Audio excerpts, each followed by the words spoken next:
So I didn't know. That was my thought, and so I was like, I'm just gonna go ahead and park up here.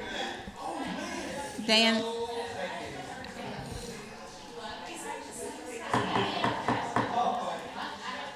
good morning, everyone.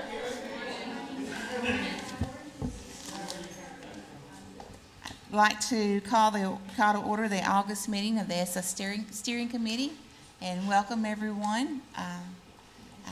I know that it's been a busy summer for a lot of you that work at the department, and we appreciate all that you do for us.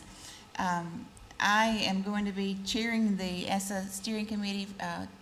Commissioner Key and Secretary Key, as you know, has several new hats and balls to juggle, so through delegation, I'm going to take and try to keep this going, and I know I've got lots of support from the people at the department, so I appreciate that. We also have a new member this morning, and we want to welcome her. Starlinda Sanders is the CTE director at Bentonville, and so we appreciate her expertise, and that's going to help us during this transition also. So we thank her and thank each of you for coming this morning. So our first order of business on the consent agenda, we have the minutes from our last meeting. So are there any changes or additions to the minutes? If not, I need a motion for approval. So moved. Okay. Motion by Dr. Jeffcoat. Second. Second by Ms. Bratton. All in favor? Aye. Okay. Thank you. Motion passes. Our first item of discussion is the communication with communities report card. Ms. Moore.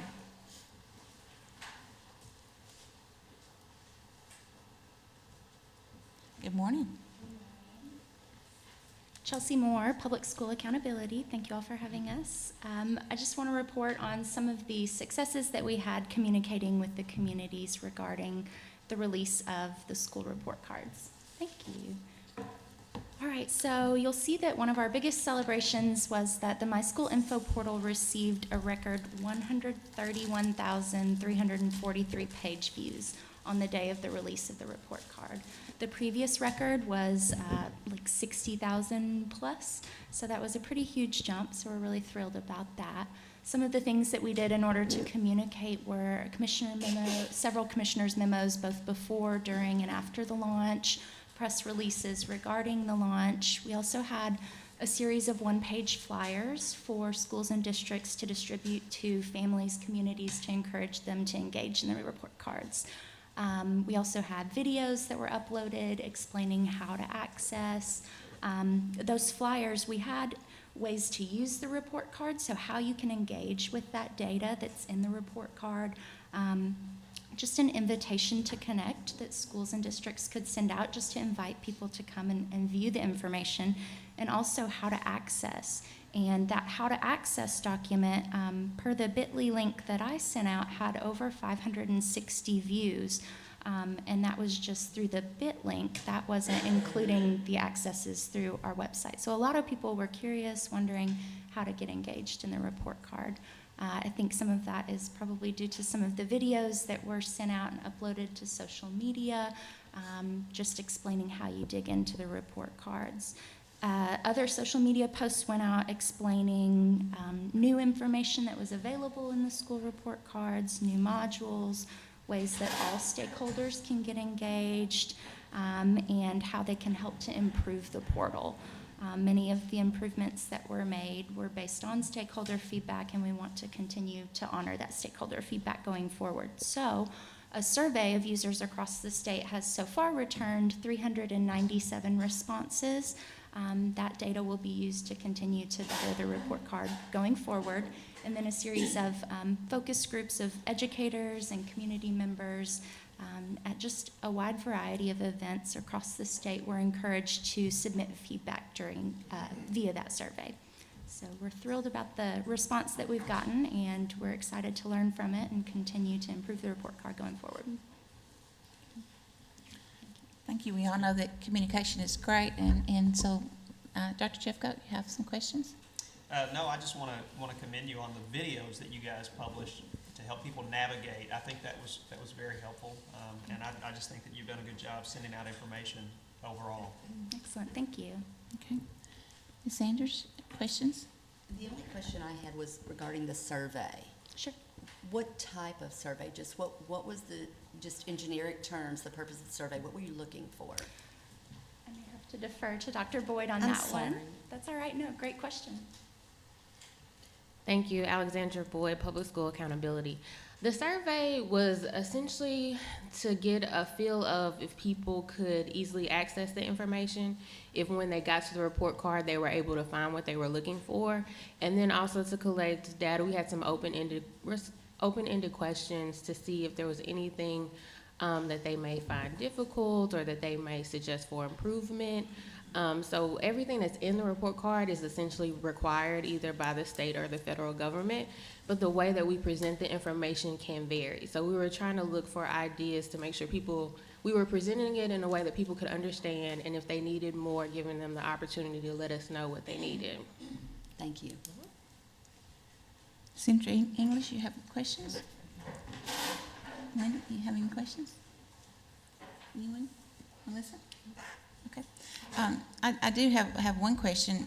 Based on your survey and feedback that you got this summer, what changes did you make going forward as far as, okay.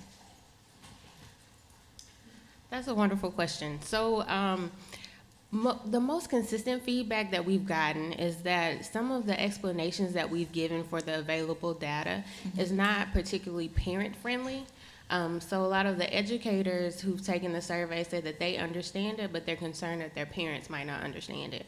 So as we're working to develop the report card that will come out for 2019, that's one thing that we're currently revisiting right now, is trying to reword the language so that it's more accessible. Okay.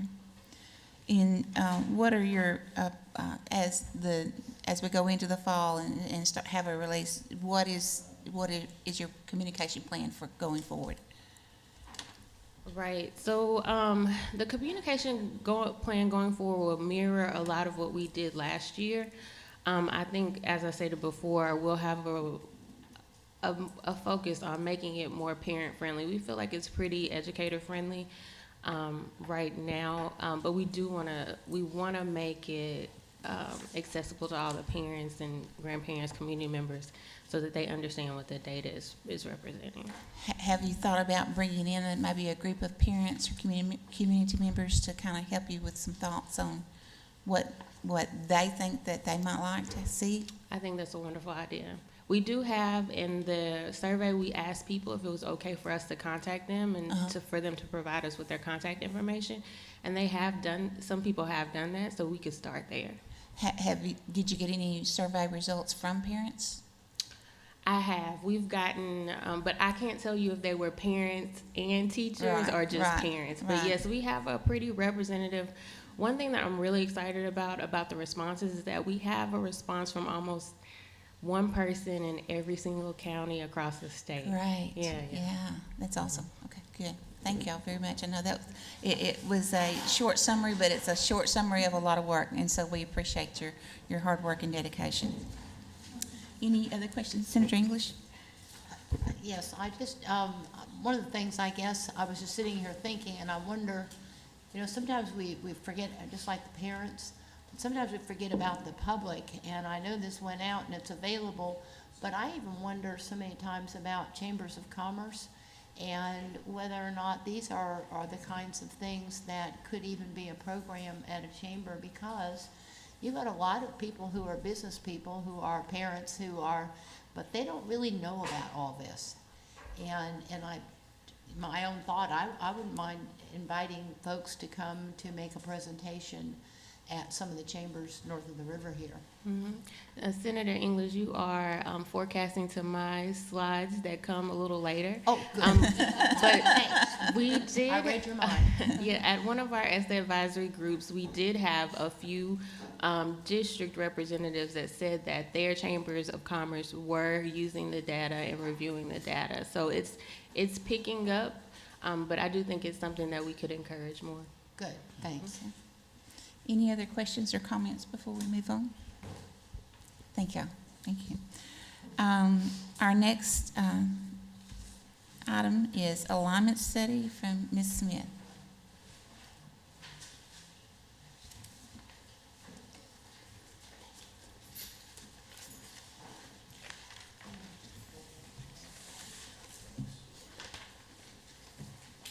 Thank you.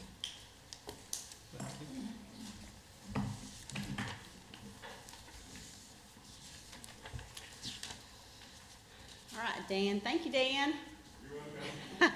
We love Dan. Yeah, we do love Dan. Good morning, everyone.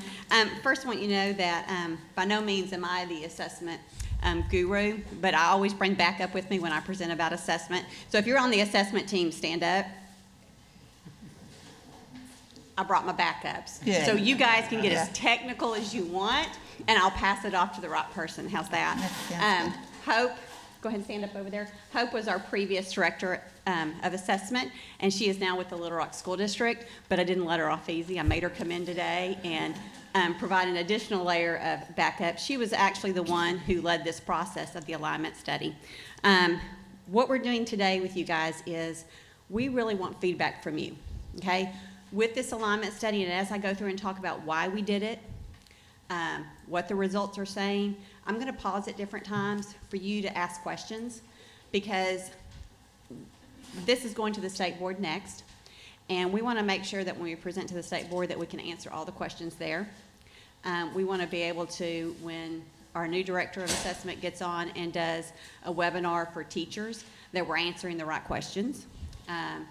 If you have questions that maybe we need to bring up to ACT, that some of those come out today. So this really for us is the opportunity for you to say, that doesn't make sense, go back and look at that, or even give us suggestions on how we could do this better.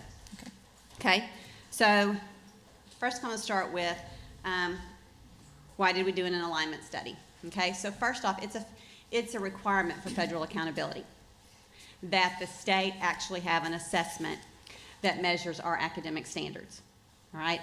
The federal government has a process called peer review, in which we send our assessment and our standards to them, and they review. They gave us feedback at one point that there was not enough evidence to show that our standards were aligned to our assessment. And so they asked us to do an alignment study to be able to provide that evidence. All right, so that's what we did. We did an alignment study, and we did it with Arkansas teachers, but we actually hired an outside group called ASC Ventures to lead this independent study.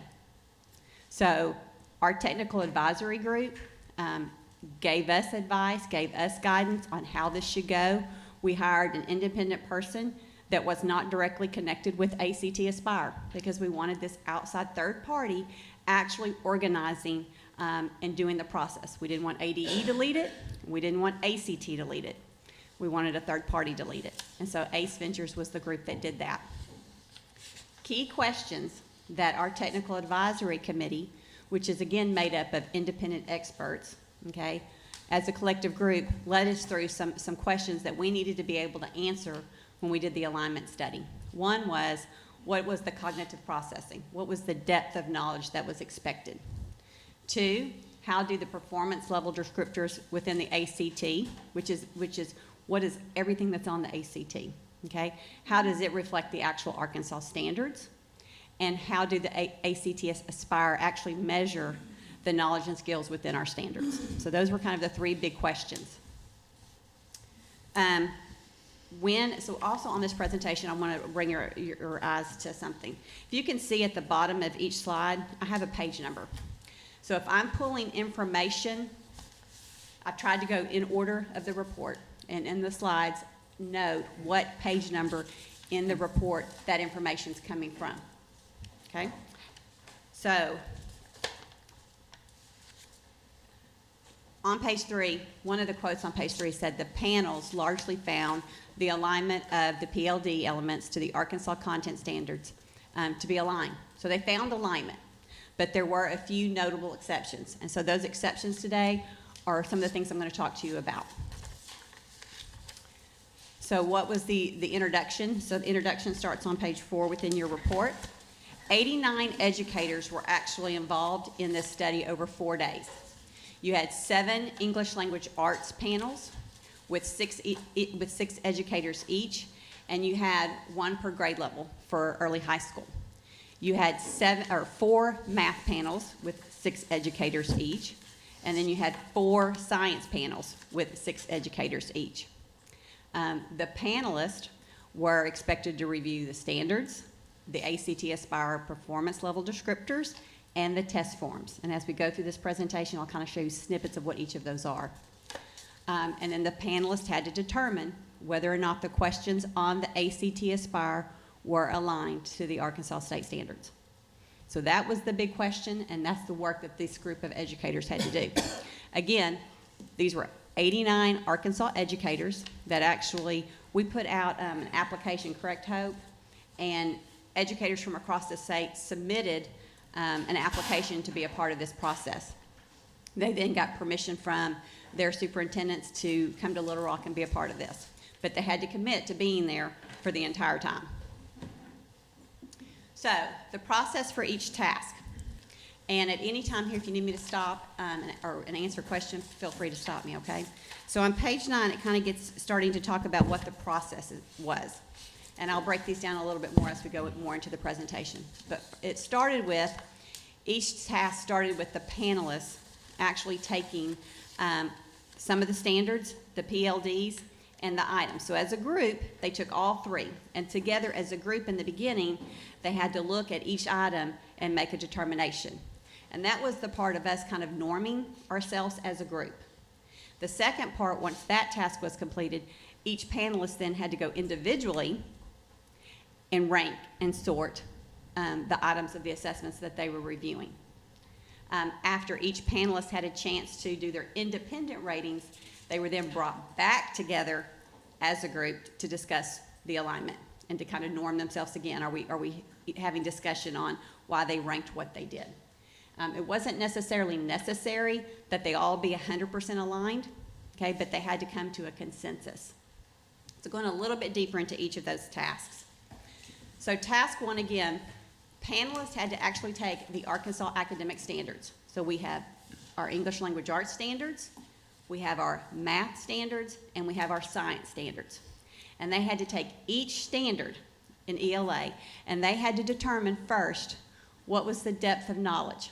So those of you who went through school when we talked about Bloom's, okay? Now Webb and depth of knowledge is kind of the big thing that folks look at.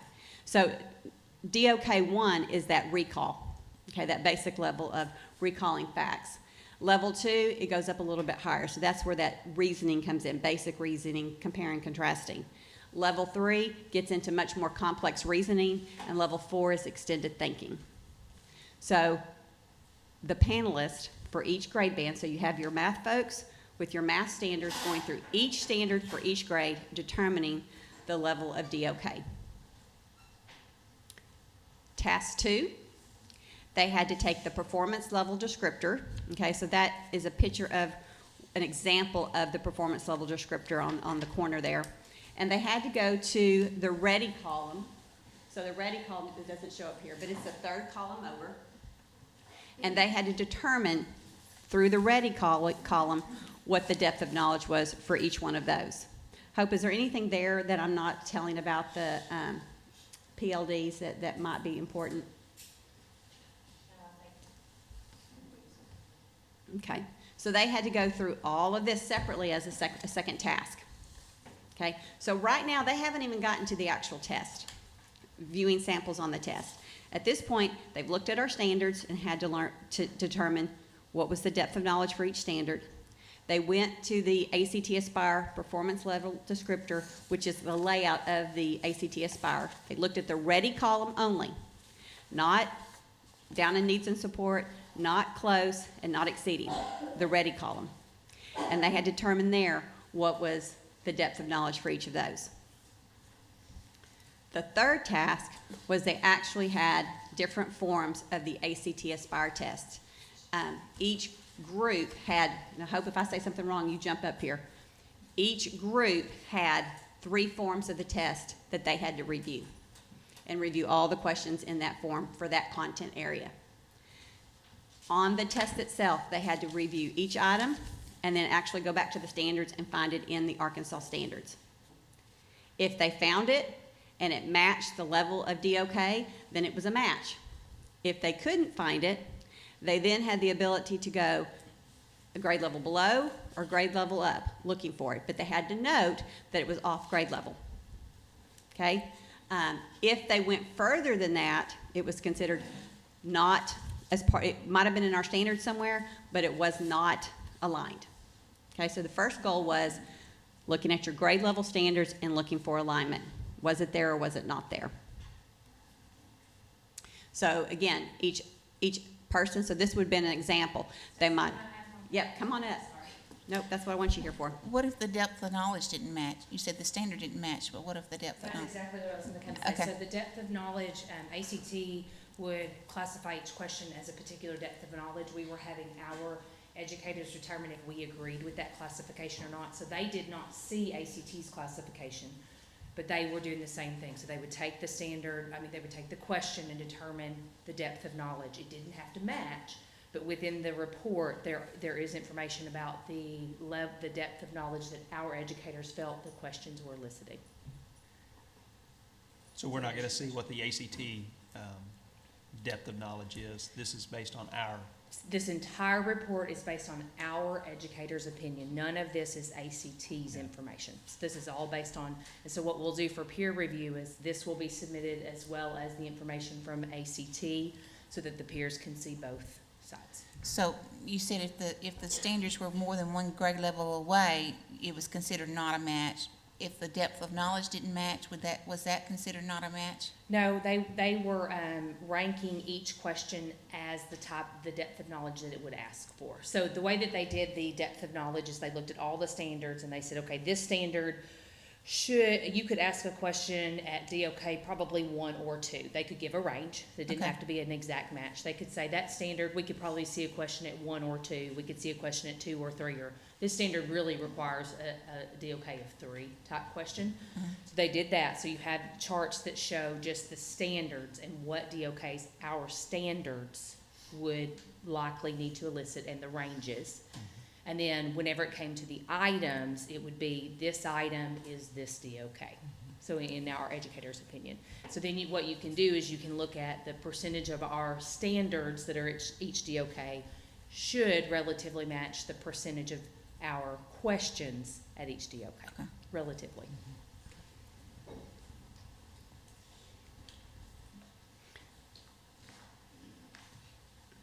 So again, each panelist then was given an ACT Aspire assessment. They actually each had 3 forms, and they had to go through and analyze each of the questions on there and match it to the standards. And they didn't use the online forms. And they used the online assessments. So let's talk about what the results were. So first here is the DOK levels, and I hope we did not do DOK level 4, right, because that's at a much higher level than the assessment.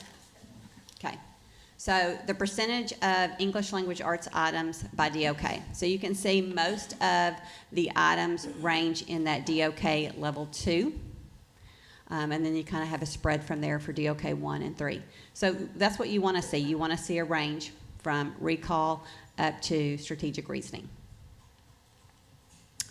On English language arts, so the average alignment to Arkansas standards by subject, so you had reading, English, and writing. So when you look at the numbers that jump out, first I want to say what jumps out are the 100%. Okay, there are more 100% than anything than some of the other areas, but those aren't the ones people are concerned about. They're the ones that are concerned about would be the ones that are 77% or 75%. And what were the questions around that? So let's hope I probably will need you back up here on this one. So when we look at 3rd grade and 77%, they reviewed all the different assessments on that, and then they had to rank them. Were they aligned? Were they not aligned? So when we saw this, we were concerned. We thought, oh, wow, 77%. We thought it was a higher match than that. So we actually sat down with ACT and looked at all the different forms. And this is where we kind of had an aha moment of things that we could do in the future. On 3rd grade, don't know if I can be this specific. I can be specific, can I? Okay, on third grade where one form might have said central idea or main theme, another one said main idea. And so teachers, we found, would say one was aligned, but another was not. ACT interpreted that as the same STEM question, as this asking the same grade level concept. They just asked the question in a different manner. Okay, so when we sat down with ACT and we were looking at it, that's where we were seeing teachers were saying some things were aligned and were not aligned. It was when the STEM questions changed. So ACT was interpreting some of the passages that were in the reading portion to be aligned. Some of our teachers said they were aligned on another form, but then you went to a different form of the test and the word changed on how the question was asked and the teacher said it wasn't aligned. So that was an area that we thought, okay, ACT, this is a place where you can either give us what your STEM questions are so that we can make sure in our standards be able to cite that main idea, main purpose, central idea are all asking the same thing, okay? Or ACT can be more purposeful with using the same STEM over and over and not changing that. Okay, so that was one of those areas where we felt like that was an area that we could work with ACT. We could do it within our standards. They could do it on their end and give it a little bit more clarity to teachers. Overall, once we saw that that was the area that we felt like we were off a little bit, we were pretty comfortable with that. And we felt like that was something that we could fix for our schools and our teachers. Do you want to add anything? Just one other note, when you look through some of the tables, there's information about alignment to the anchor standards, and in ELA there are these anchor standards which are overarching, should be developed across the years. And there are some questions on ACT Aspire that are directly asking about development of the anchor standards. So, but they're appropriate for the third grade and different for the fourth grade. It's because that skill is a developing skill. And I think that's a misconception that some of our teachers have. The anchor standards are not part of our standards. They are.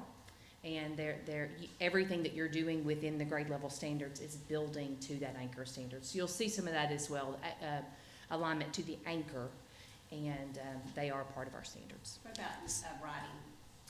So with writing, they looked at 4 prompts for writing rather than just 3 assessments. They looked at 4 prompts. So in 4th and 5th grade, just consider there that that's literally 4 questions and saying, are the 4 questions aligned?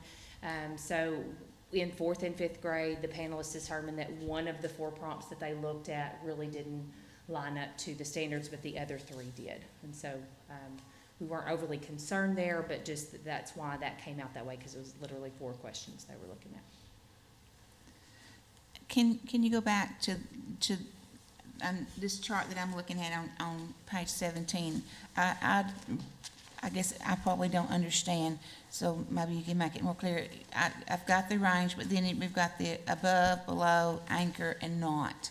So tell me about those columns there. On this page, you're going to have to do that alignment.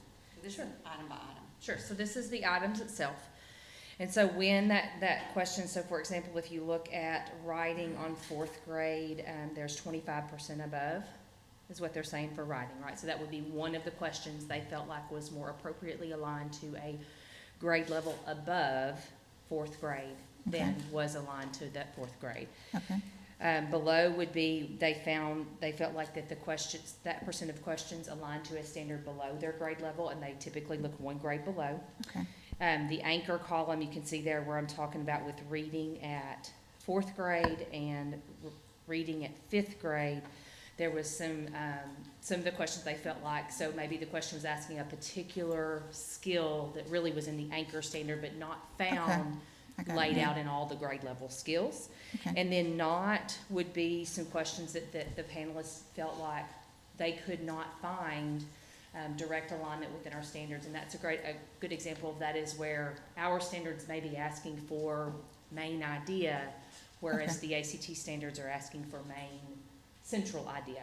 Okay. So because they didn't see the word central, they didn't do that alignment. Okay, I got it now. Thank you.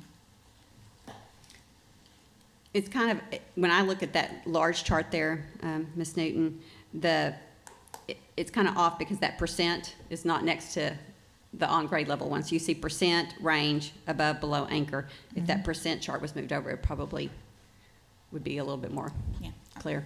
okay. So kind of big things. So the ACT Aspire does contain a spread of DOK levels 1 through 3, which is what we wanted. The average alignment to the Arkansas Standards by Subject for English Language Arts was 94% alignment. Our work with ACT moving forward, we want to do consistent terminology within the common STEM patterns. And there's the examples we gave about main purpose, main idea, central idea. So ACT Aspire is releasing their STEM statements to us. We'll look at how we can fold those into our standards better, and then they'll also look for consistency on their end as they develop new questions. ACT will also share their qualitative rubrics for processing and determining text complexity. And I want to spend a minute talking about text complexity. Text complexity, there's lots of things that go into that, all right? And teachers looking at different levels of reading material to determine whether it's grade level or not is influenced by lots of things. For a student to be able to comprehend a text, a lot of times it's about background knowledge. Okay, if you're familiar with a subject, you can read a much higher level possibly in that. If you're not familiar with a subject or you're not familiar with names within a story, sometimes that can be considered to be a harder text when actually it was just a name. So one of the things that we saw on comments from teachers on text complexity was kind of all over the place. In one grade level you would read, it was on level. In the next grade level you would read, they would say it was too difficult, it had names students couldn't pronounce. The next grade level it would read, it was maybe a grade level below. So there didn't seem to be a lot of consistency. What is grade level reading on an actual passage is very hard to determine. In fact, some national experts, as we've dived into science of reading, you know, when you get to the question of, is it a grade level passage, there's so many things that go into it again. What's the background knowledge? Background knowledge is one of the biggest determinations whether or not a student can accurately comprehend and read through a passage. Okay, so we want ACT to share with us their rubric on how they're actually determining text complexity per grade levels. And when they're sharing that with us, we want to be able then to be able to share that with folks, look at how that actually plays into what we're doing in our classrooms and making sure that we're selecting the right text for our students. We believe the students should be reading in every subject every day, in science and social studies, and it's something that everybody should be doing. When we moved from our Arkansas standards to Common Core and then had our revision, the level of text complexity went up. And that was seen through exemplars that were put out when Common Core first came out. And they were a much higher level than what our students were reading generally in the classroom. On this assessment is mapped to students doing college level work as they enter their freshman year of college. This is mapped to a much higher range than getting into college at a 19 on the ACT. It's mapped much higher. And so we expect levels of text to be rigorous. And so I think we're seeing some of that, and I think our teachers maybe are struggling a little bit with what is the right point we need to get to, and that's something I think statewide we need to continue to push for. But bigger conversations around text complexity statewide probably need to continue to occur. Is that something that you're considering incorporating into some of the RISE trainings and talking about text complexity? Yes, ma'am, especially as we roll into the secondary literacy part with high schools and middle schools and junior highs, you know, looking at what is the text complexity to keep moving our kids up. They did a study one time about the average level of text that middle school and junior high students were reading, and it was usually much lower than their actual grade level. And so that's something as a state we need to push for. Can we stop here and take a breath and see if we've got any questions? Yes, please. Because we've had a lot of information to process. Ms. Sanders? There's so many. I know. No, I just need to process some of that. That's a lot of information, but the thing you said that really caught my attention is we should read every day in every class. So I'm in CTE, and often my teachers will say, I don't teach reading. Mm-hmm. I've heard that more than one time. Is there, and it may be somewhere in this report, is there a recommendation that I can take back? So it's not part of the, I can give you a Stacy Smith recommendation. That's No. gospel for me. But for us, what we want to encourage within our standards and as we're creating coursework moving forward, we want to encourage in our CT classrooms that they're pulling in articles, that they're pulling in their manuals, that that's the kind of reading that they're doing. There are articles out there that fit every CTE role that they can pull from. I'm not talking about a novel in every class, but I'm talking technical reading. technical journal reading, reviews. absolutely, Okay. and writing. Just a statement, really, just when you talked about the language being used in Central and Main Idea, and then there being a Yeah, lack that of would connect understanding. with you, yeah. So it's just something that it's been on the minds of people talking about language demands and academic language, and it being a big part of possibilities on why our kids are not as successful on a test like ACT. Aspire, and how those demands are even met. And I'm not just thinking in an English learner world. I'm thinking just our Right. everyday kids, my own children. So I think that's huge, and I'm curious as to what they said about ACT. They being the ACT people, about that language alignment. Was it something that they pointed out separately? Do you or know, did they? do you know anything about that? So when we spoke with them, their stance is that students should be exposed to lots of different approaches to the same topic, which I think we would all agree with. There's not just one way to get there. So students should be exposed to very different ways. What we've done within just, I think, in general in education, we get very narrowed in to what's the exact word within our standards, and that's the exact word that we're going to use. We got very good at benchmarking doing that, and so we're still trying to do that under this assessment. And their stance is really, we don't want to tie kids into one way to get there. We want kids to be exposed to a multitude. So I do appreciate that they're going to release the STEMs, because that at least does give us an idea. But even in that document, they say this is not an exclusive list of the way things could be asked. And but I do think that that's appropriate, because again, we got very, very good at skill and drill, and do it this way, do it this way, and our kids were not coming out better prepared for college.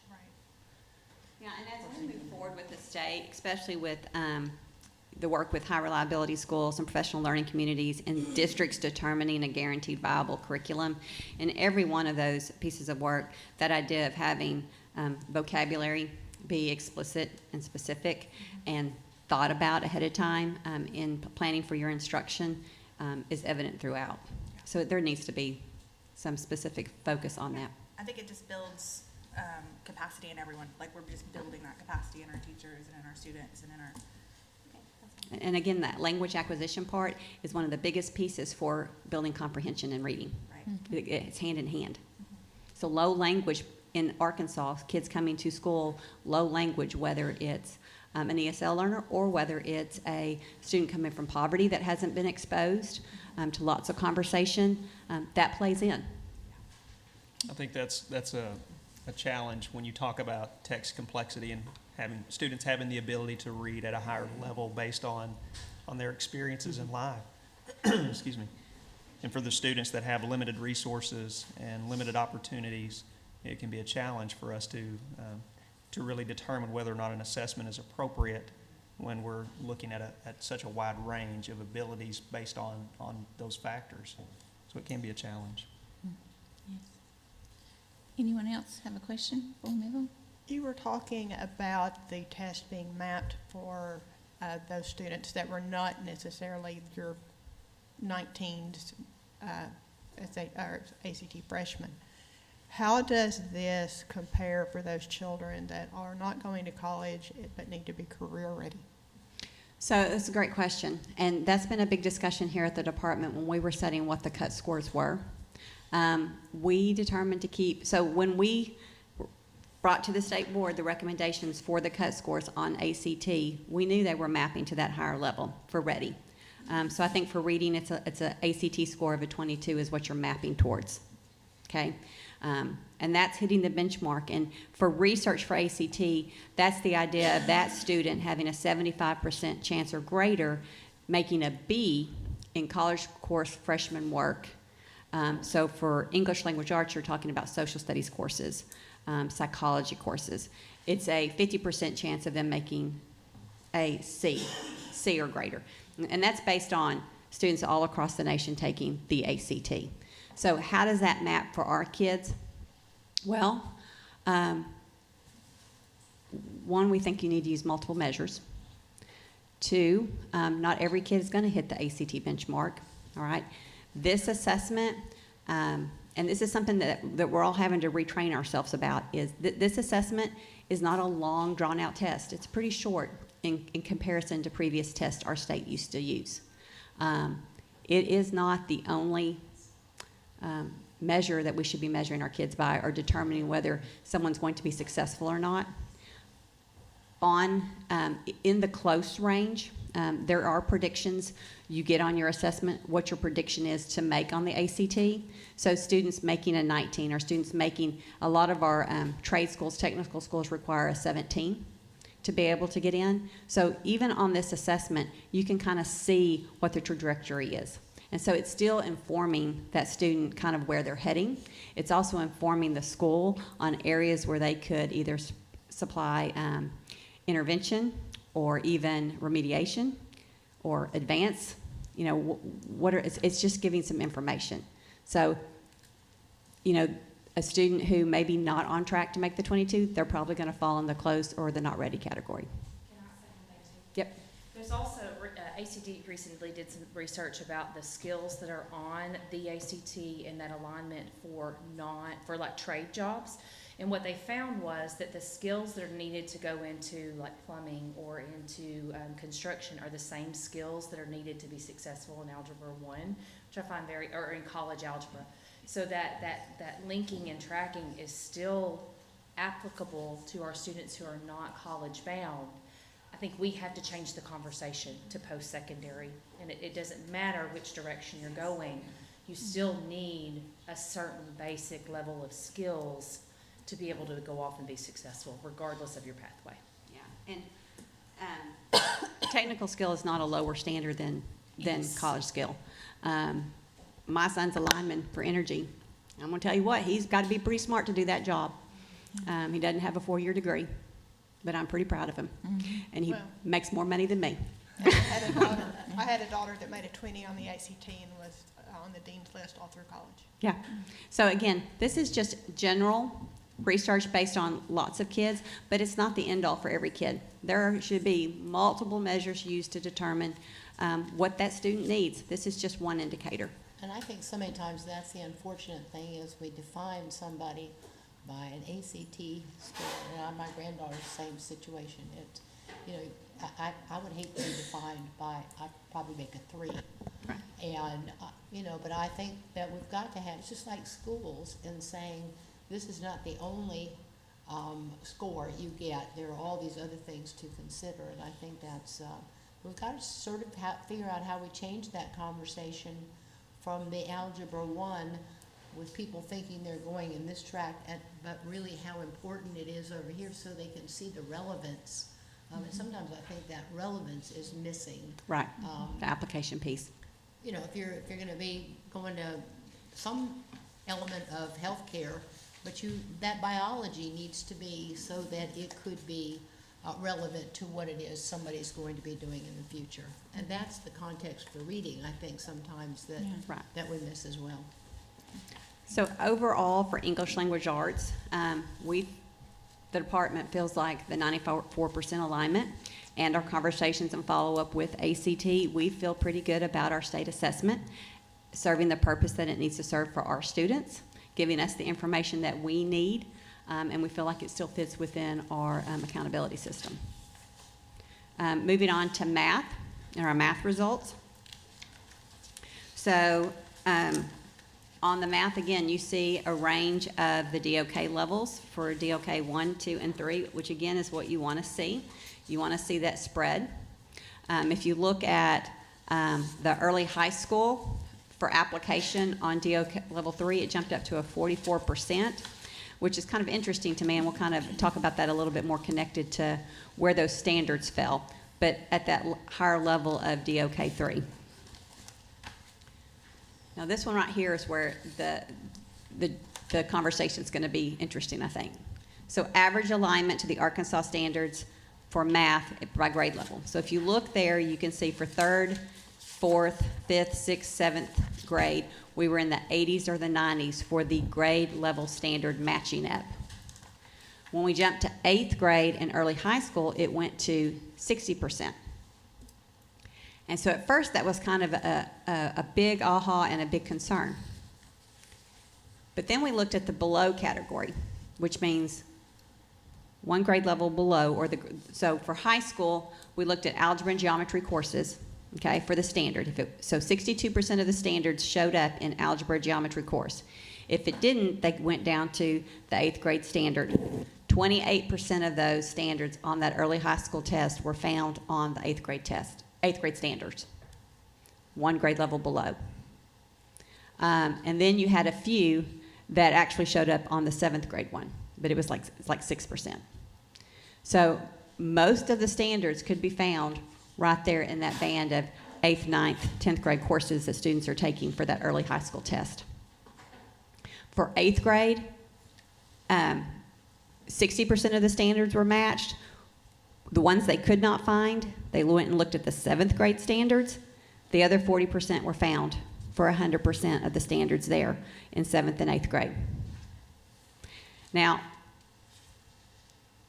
what we're seeing is on the questions that were in the below category, we're falling at the higher DOK level 3 for application. So when you see for that early high school assessment for DOK level at 44% of the questions, we had more questions at an application level than just at that the 2 or the 1. So I thought that was kind of interesting. And that has caused lots of conversation within our math department, within the agency, even publicly. You know, those foundational skills that kids have to have, and then testing those skills at an application level at a higher level, you know, is that something in Arkansas that we think is needed? You know, for me, the answer is yes. For a lot of our math people, it's yes. Conversation for teachers in classrooms, or I want to be tested on what I'm expected to teach this year with what my standards say. And so those have kind of been some of the conversations that we're having and that we've had with ACT.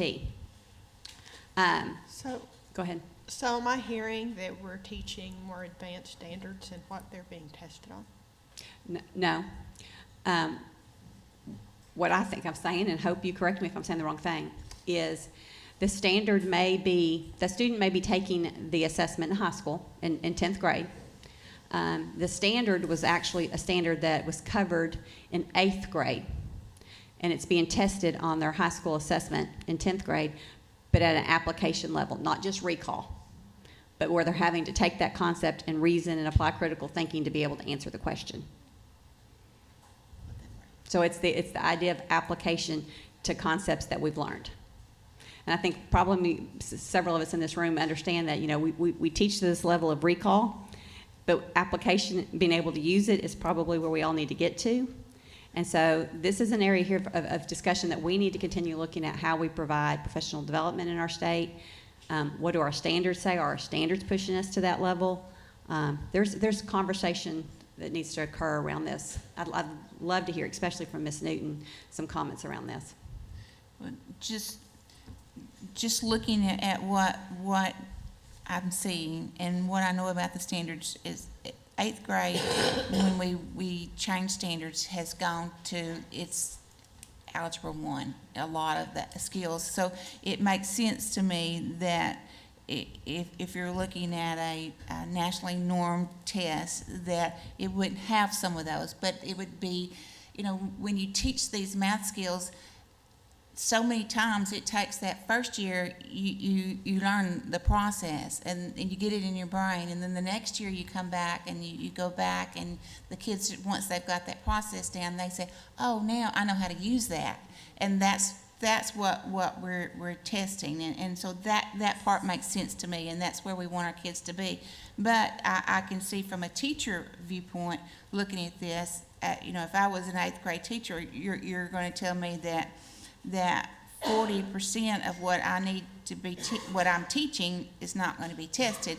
and 40% of what they are going to be tested on is what they learned last year in 7th grade. So I want my scores to be good, so I want to know what that 40% is so I can teach that again this year, and I'm going to let the teacher next year teach that other 40% because I don't have enough days in the year to get it all done.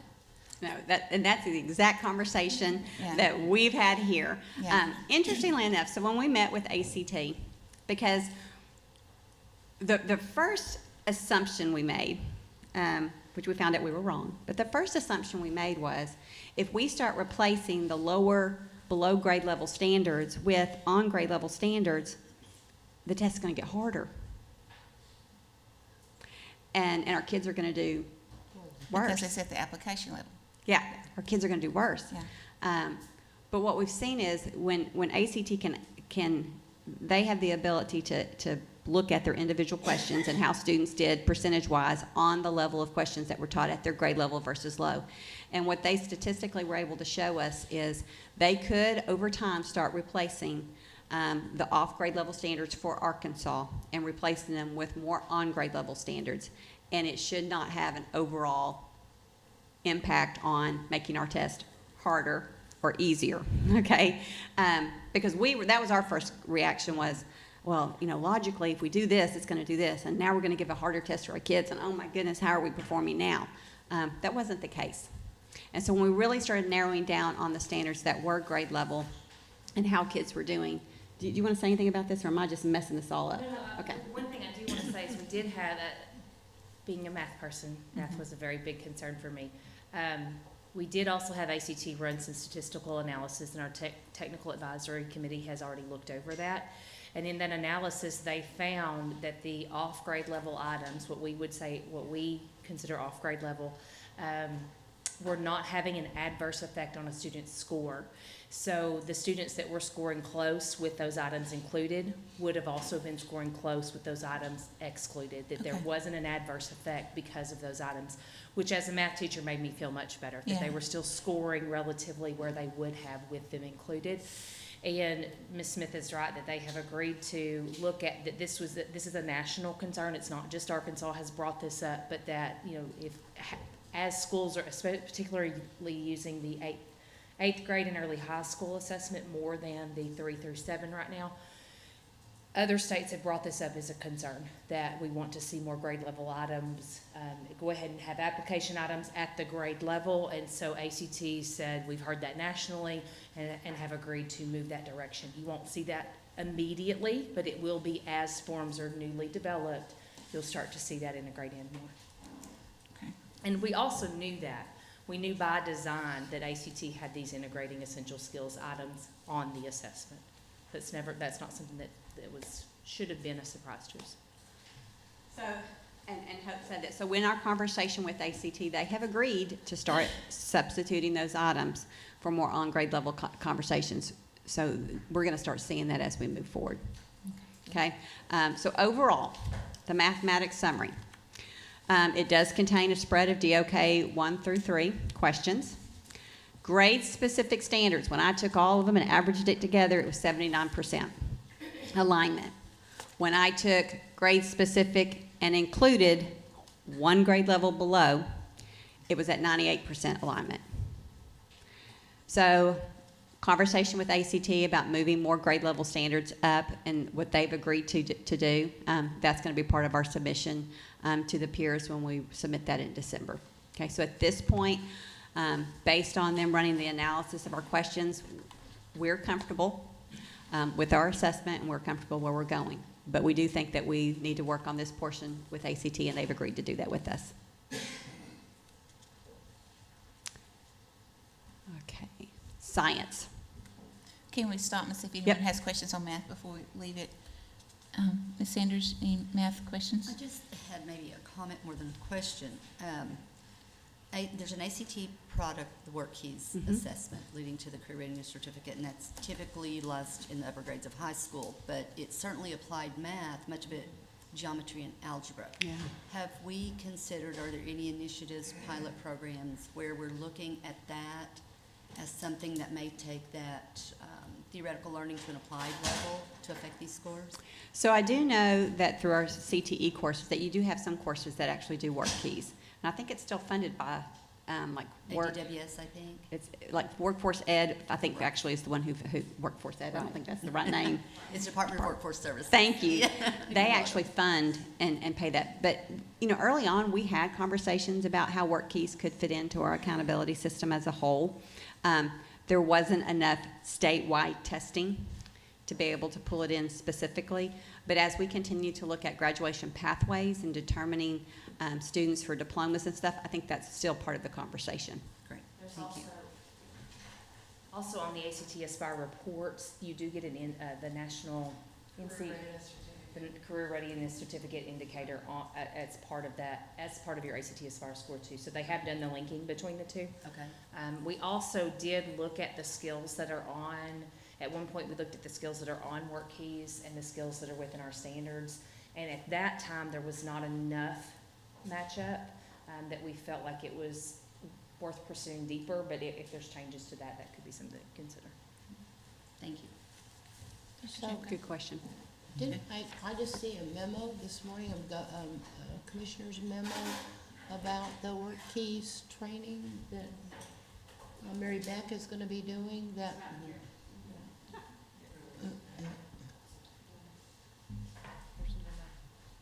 I've not read this memo. I just saw it this morning at 7:30. Yeah, there's a training for ACT Work Keys curriculum, actually Tuesday the 24th from 9 to 3, September 20th. September. Yep. So we'll share it with all of you. Okay. We'll share the memo with all of you, and that way, if you want to share it out too, we can do that. Because it is, I think it's an important part. Somebody asked, I don't know whether it was Commissioner Key or what, whether or not that was, but as we move along in the world, it is becoming more and more, because kids have an idea of where the adults have an idea of where they stand. It's pretty instantaneous. It's not, Right. but then they know if they're at this level, they want to move to this level, what they have to do to get there. So it's not just for young people, but for adults as well. And I think there's point. more industry, more businesses that are signing on to be part of the work-ready communities. Right. So we'll have, I think as that number grows, then we'll have greater interest in trying to make this happen Well, you for have our a whole students. high school that has gone through that. You know, that, we have some in eastern Arkansas where the whole high school, everybody in the high school is taking it. That says something. That probably has more credibility, and people worry more about that than they do about ACT. Right. And it's a different kind of where I am in the world. We talked about it, I was at a chamber meeting a couple of weeks ago, and we were talking about work-ready communities. And a question that someone asked was, well, for everyone that's part of the work-ready communities now, why are we not asking all of our current employees to just go ahead and take the assessment to see, just to report, so that we could show industry that may be considering moving to an area, what our community, what we represent in terms of capacity. Exactly. All of this is just, you know, it's all one big It's all package. connecting, yeah, that's right.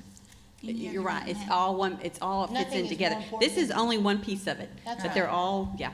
Yeah. Any other questions on math before we move on? Okay. Okay. All right, science. So again, you see a spread of our DOK levels again on science, so you see more of DOK level 2. And then when you look at the alignment for the Arkansas standards to science, much higher correlation with science than the other. So 94 to 100. I think 94 was the lowest, and that was 3rd grade, and then 100 in early high school. But so we did see an alignment within our science standards. Can we stop for just a second? I'm looking at 5th and 6th grade though.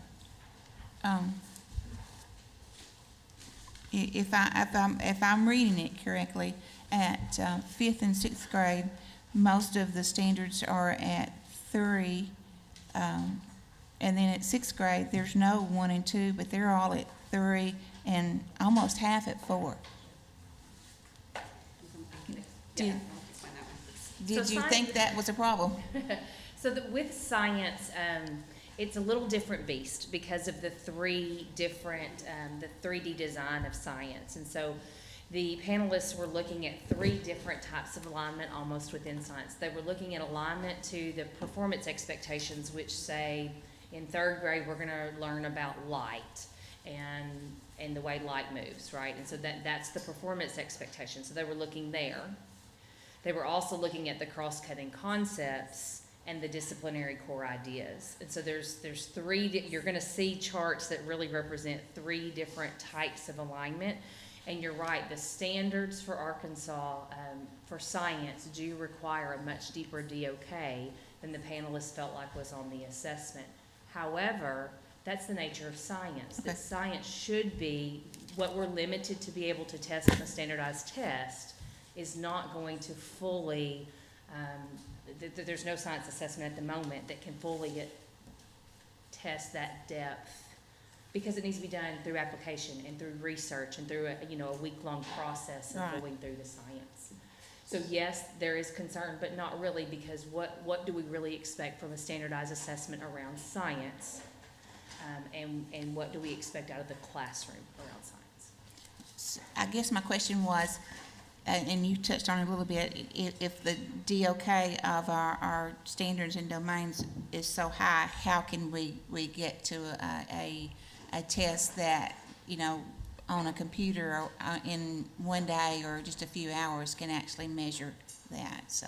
Yeah. And I think that the answer is you can't. Right. I think that the standardized assessment is going to be assessing one part of the science standards, but that within the classroom setting, there's much. It's the same thing with ELA. We do expect students to do research and to do speaking and listening within the classroom, but we're not assessing that on our standardized assessment. Okay. Do you want to talk a little bit about the bolstering with ACT?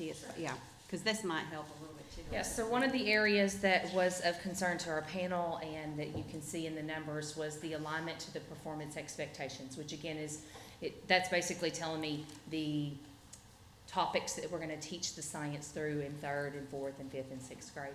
And the panelists did not always find alignment there. So for example, the questions on the 3rd grade test may be asking the same questions, but they weren't using the ideas of lights and waves that our standards were asking for. So what ACT agreed to is as they write more questions, they agreed that if the 3rd grade Arkansas standards specifically call out the use of the periodic table, let's say, then they would intentionally write questions that included information about the periodic table so that the alignment there would come closer to those topics. Yeah, and that's just not aligning for Arkansas. So now we use NGSS standards for science. That's what we adopted, and we made some minor tweaks.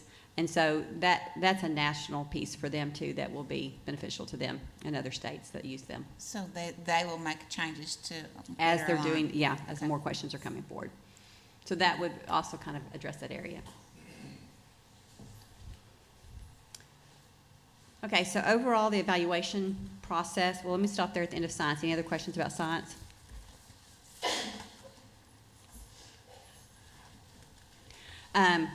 Overall, we've got excellent feedback from the panelists who were involved.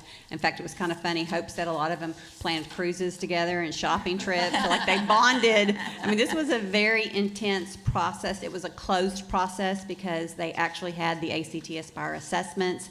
They had to get into some very deep conversations about teaching and standards and matching. This was not easy work, okay? Overall, in the survey results to the panelists, they felt confident. They felt like they had enough time. They felt like their perspectives on the process were collected and that they were able to communicate with the folks they were working with, disagree when needed. We felt like we were able to recruit educators from all across Arkansas that had the experience to be able to do this job. We did feel like we didn't feel like there was anybody there that had an agenda. They were all there doing their thing, independently reviewing and giving their honest opinion, which is what we wanted.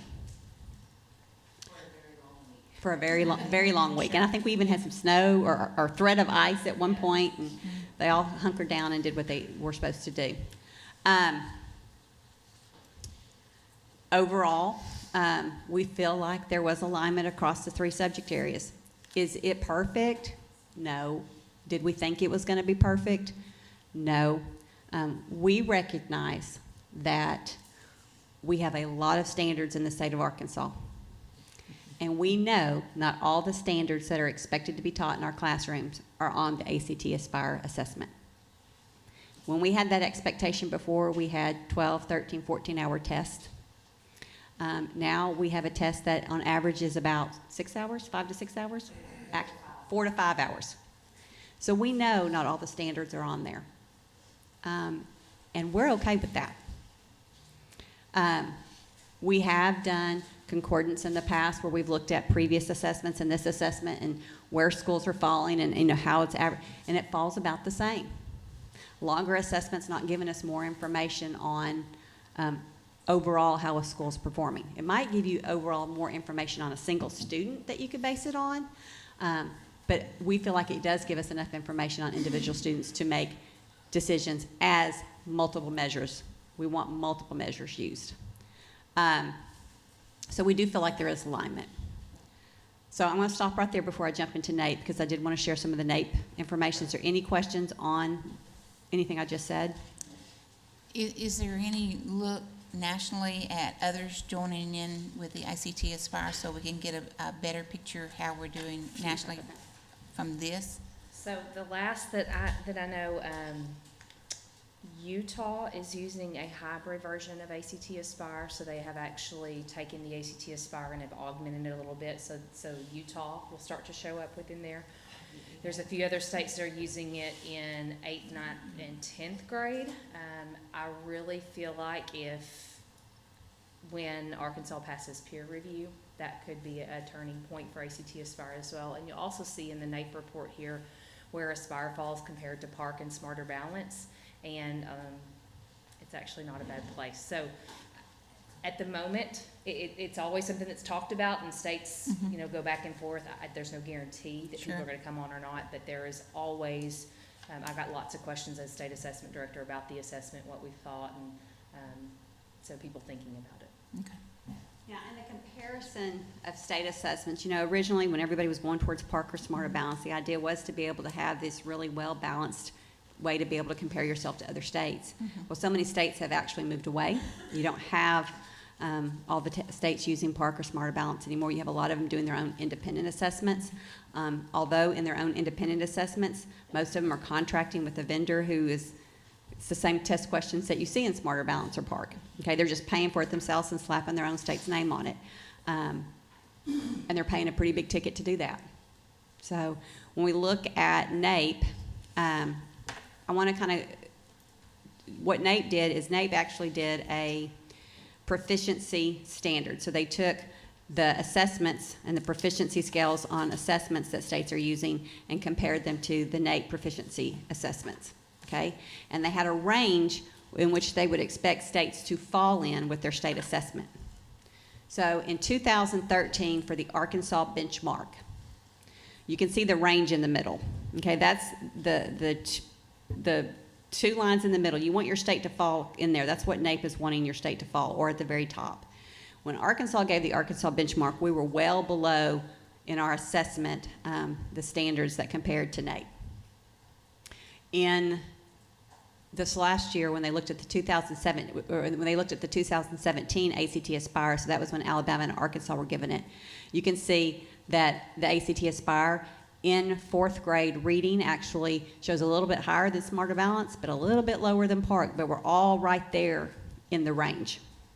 And that's where you want it to fall. Okay, so significant difference from what the proficiency standards were back in the days of Arkansas benchmark to where we're hitting now. When you look at 4th grade math, so previously with the Arkansas benchmark, we were right there on that bottom level. With the current ACT Aspire, kind of right there in the mid-range.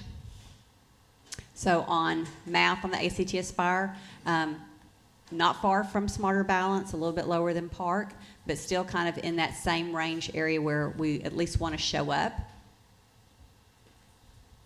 Here's 8th grade reading, Arkansas benchmark. And then where we are now with the ACT Aspire. 8th grade mathematics, where we were with the Arkansas benchmark. and now where we are with ACT Aspire. So as far as this goes, this to us, when this came in last week, again, it opened up, was it Monday or Tuesday of this week? This was kind of that moment where it was like, okay, again, this is something nationally, comparing our assessment with other national assessments, PARCC and Smarter Balance, and where is it falling in a proficiency scale? When NAEP comes and does their assessment, and they, pick the representative group of Arkansas students to take this test, what the average student in Arkansas is like is who actually takes that test. This is their range. And so to me, again, this just talked about, when we're talking about an alignment study to our standards, an alignment of our assessment and the rigor of our assessment and the expectation, how in comparison, I thought this was something interesting to at least share and have conversation about. But overall, and as far as our alignment study, information we received from NAEP, we feel like that the ACT Aspire assessment is appropriately aligned. And as we continue to work with ACT and make some minor adjustments and changes, we feel confident that we'll pass peer review when we submit that in December. Okay, so December is when this will be submitted. Will ACT give a statement as far as before you submit what they are committed to doing? So we've actually already submitted peer review one time, and this is a resubmission. We got substantially meets in all categories except for this area, which Right. we needed to do the alignment study. So ACT, yes, is working very closely with us in providing documentation as we write our narrative. They are also providing documents that we can submit with our submission. So Okay, yes. good. Okay. Any other questions about this study? Okay, Good job. thank you. Very good, very good. So Ms. Newton, you're going to present with me when we present to the state I- board? I was- I'm going to have you lead it, and I'll do the clicking. Yeah, sure. Okay, ESSA Advisory Group reports. First one we have is accountability. Dr. Boyd.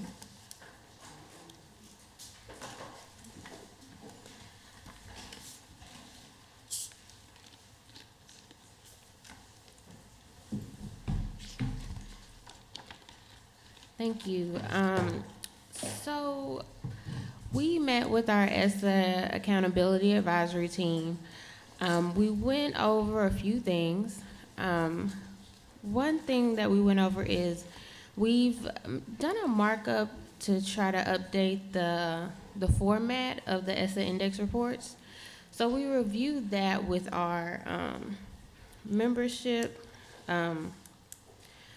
and they seemed to appreciate the improvements, and they made some suggestions for increasing some consistency in the reporting. So overall, it's just a redesign of the ESSA index report to try to kind of increase the preciseness of the reporting. So the accuracy is there. We're just trying to improve the preciseness in hopes that people will have a better understanding of what's actually in the ESSA index report. Can you give me an example of what you're talking about? Yeah, of course. So in the ESSA index report, on the very first page, there's an overview. And so on that overview page, we just had the indicators and the numbers for whatever school it was. Well, now we're going to add some text to that page that explains the meaning of the indicators. Okay. So that kind of thing. Okay. Yeah. We discussed the importance of percent tested. And everyone seemed to have a pretty good handle on that. Across the state, the federal government requires that we test 95% of our students. And in most of the schools across the state, we meet that very easily. There are a couple of schools that have issues with that, and we've been working on that with those schools, but everyone seemed to have a pretty good understanding of the importance of testing at least 95% of their students. We reviewed the exit criteria for comprehensive and additional targeted support. People seem to be kind of on top of that as well. And then we also talked to them about the report card to solicit their feedback. And you have the 2 points there. There's, we were working really hard to get a lot of information into the report card. And so there is some inconsistency with the ways the values are reported. So in some places there'll be 2 decimal points, in other places there'll be none, in other places there'll be 4. And so the team asked us to look at that and try to streamline that. And that's something we'll definitely look to do as we're developing the upcoming report card. And then, as I stated before, team members also mentioned that some of their local Chamber of Commerce were using the report card data to have community discussions. I think it's a good sign when the problems are pointed out is how many decimal points are we going to? So I think the people are getting into it and that y'all have done an excellent job, so thank you. Thank you very much, I appreciate that. Anyone? Can I ask one Yes. question? Because you don't want to pick on the 5% of the not good. Right. You want to focus on the 95% of the good, but just Right. without outing anyone, what is the holdout for schools not getting on board with the 95% testing? Most of them serve populations that are hard to get to school and hard to keep in school. So most of them are ALE campuses where students may be adjudicated. They may have to go home and work. It's usually the schools that have trouble physically getting the kids in the building, and they're trying. Okay. They're doing their best, and we're helping them. Okay. But it's a very specific group. I didn't know of if it was kids. willful disobedience or. No, not at Or all. if there were circumstances. Yes. Thank you for that. You're welcome. Any other questions on the report? Thank you, Dr. Ford. Thank you. Okay, we'll move on to educated equity and effectiveness. Dr. Bailey. Good morning.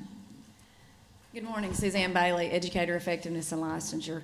I'm kind of like Ms. Smith. I brought our team of experts with me this morning, and so we're going to briefly go through our presentation, and each one is going to come up and be able to take you through our presentation. And I know that you got the written report, or you should have, and so I know it was quite lengthy, and we promise not to be that lengthy this morning, and but we're here to answer questions and give you an update from the last time I think that we met around December.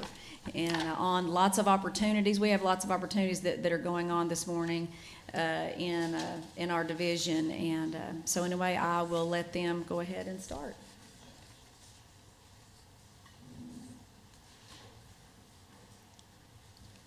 Good morning. Good morning. Andy Sullivan with Educator Effectiveness and Licensure. I get to talk to you about one of my favorite things, and that is beginning administrators.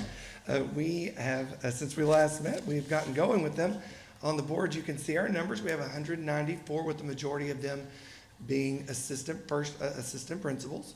But we also have 2 smaller groups of curriculum administrators and LEA, special education administrators. And so we looked at our plans from last year and how can we provide support, because we know that supporting teachers is often falls on the shoulders of their building level administrator. And so we want the best building level administrators we can come up with. And so this is a piece of research that what we have used with our beginning administrators, and when we discuss our LEADS 2.0 rollout as well, that is the premise behind what we are doing with beginning administrators. And basically what it says is that if all they do is go to a one-day workshop and they hear theory, that a small percent will contain the knowledge, 5% will have that skill to use, but actually almost no one actually transfers that action into change. Mm-hmm. And so as we looked at our plan last year, it was good information and a good plan.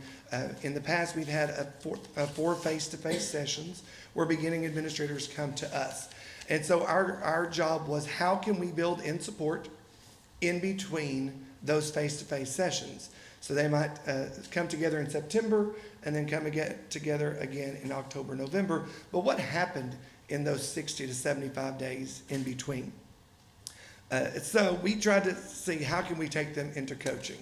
So this is what our 3 years of beginning administrator induction looks like. As a year one, that they're come to us in our AAEA summer conference where they begin their induction process. I'll talk about our monthly advisors in just a moment, but that is the piece that we've added in. So all beginning administrators receive advisory sessions. We then have our sessions for our test credentialing, which is our first face-to-face. And then they'll have a mid-year face-to-face, and then at the end of the year, another spring one. So we still have 3 face-to-face sessions with advisory groups in between. And then they're all encouraged to attend our Leadership Quest journeys. And this year, those are around our LEADS 2.0 rubric, and then our High Reliability Schools Level 1 and Level 2. Can I stop you for just a second? Yes. Is this a voluntary or is this No, requirement? these are requirements. Okay. Yes, ma'am. Those are not optional. Now, I will say, you will see there on the Leadership Quest journeys, those are optional for our year ones. Something we try to be cognizant of is pulling them out of their buildings so much for this, because they're being pulled for other reasons as well. So we wanted to be sensitive to that. So for our year ones, those are optional for them. But the advisory sessions and the 2 face-to-faces are not optional. Our 3rd spring face-to-face, it says to be announced, and what we're doing is basically going to see what they still need help with at that point. That's also during testing, and we don't want to step on Stacy's toes at all during the spring session as well. And it's very difficult to find a date that works for so many people.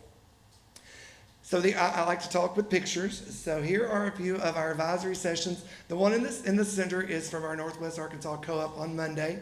That is a group of, we had 52 in attendance for that. They are receiving their test credentialing, and not just what the test framework is, but how to use the test framework from setting their professional growth plans to observations to coaching and feedback after the observation, because anyone can go in and observe a teacher. What you do with that information and how you coach them after the observation is where the power is. So that is how the first face-to-face is set up. It's not just about what is the Danielson framework and our test framework that we use. That's a part of it. But what are you doing with that framework to support teachers? And then around the side are some of our Zoom chats. So what we have is we have 40 advisors. They applied, and the first expectation was that they have at least completed phase 3 of Master Principal and or are a designated Master Principal. So we searched out for the best of the best around the state, and we have a good sample of advisors from around the state, small school districts, large school districts.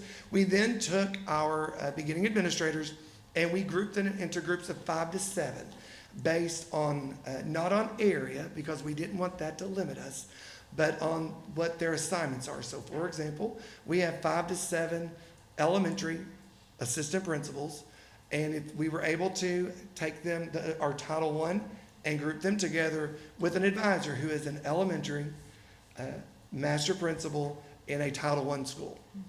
They meet twice a month via Zoom, and we have topics, but the first question we ask our advisors to ask is, what is pressing on your mind?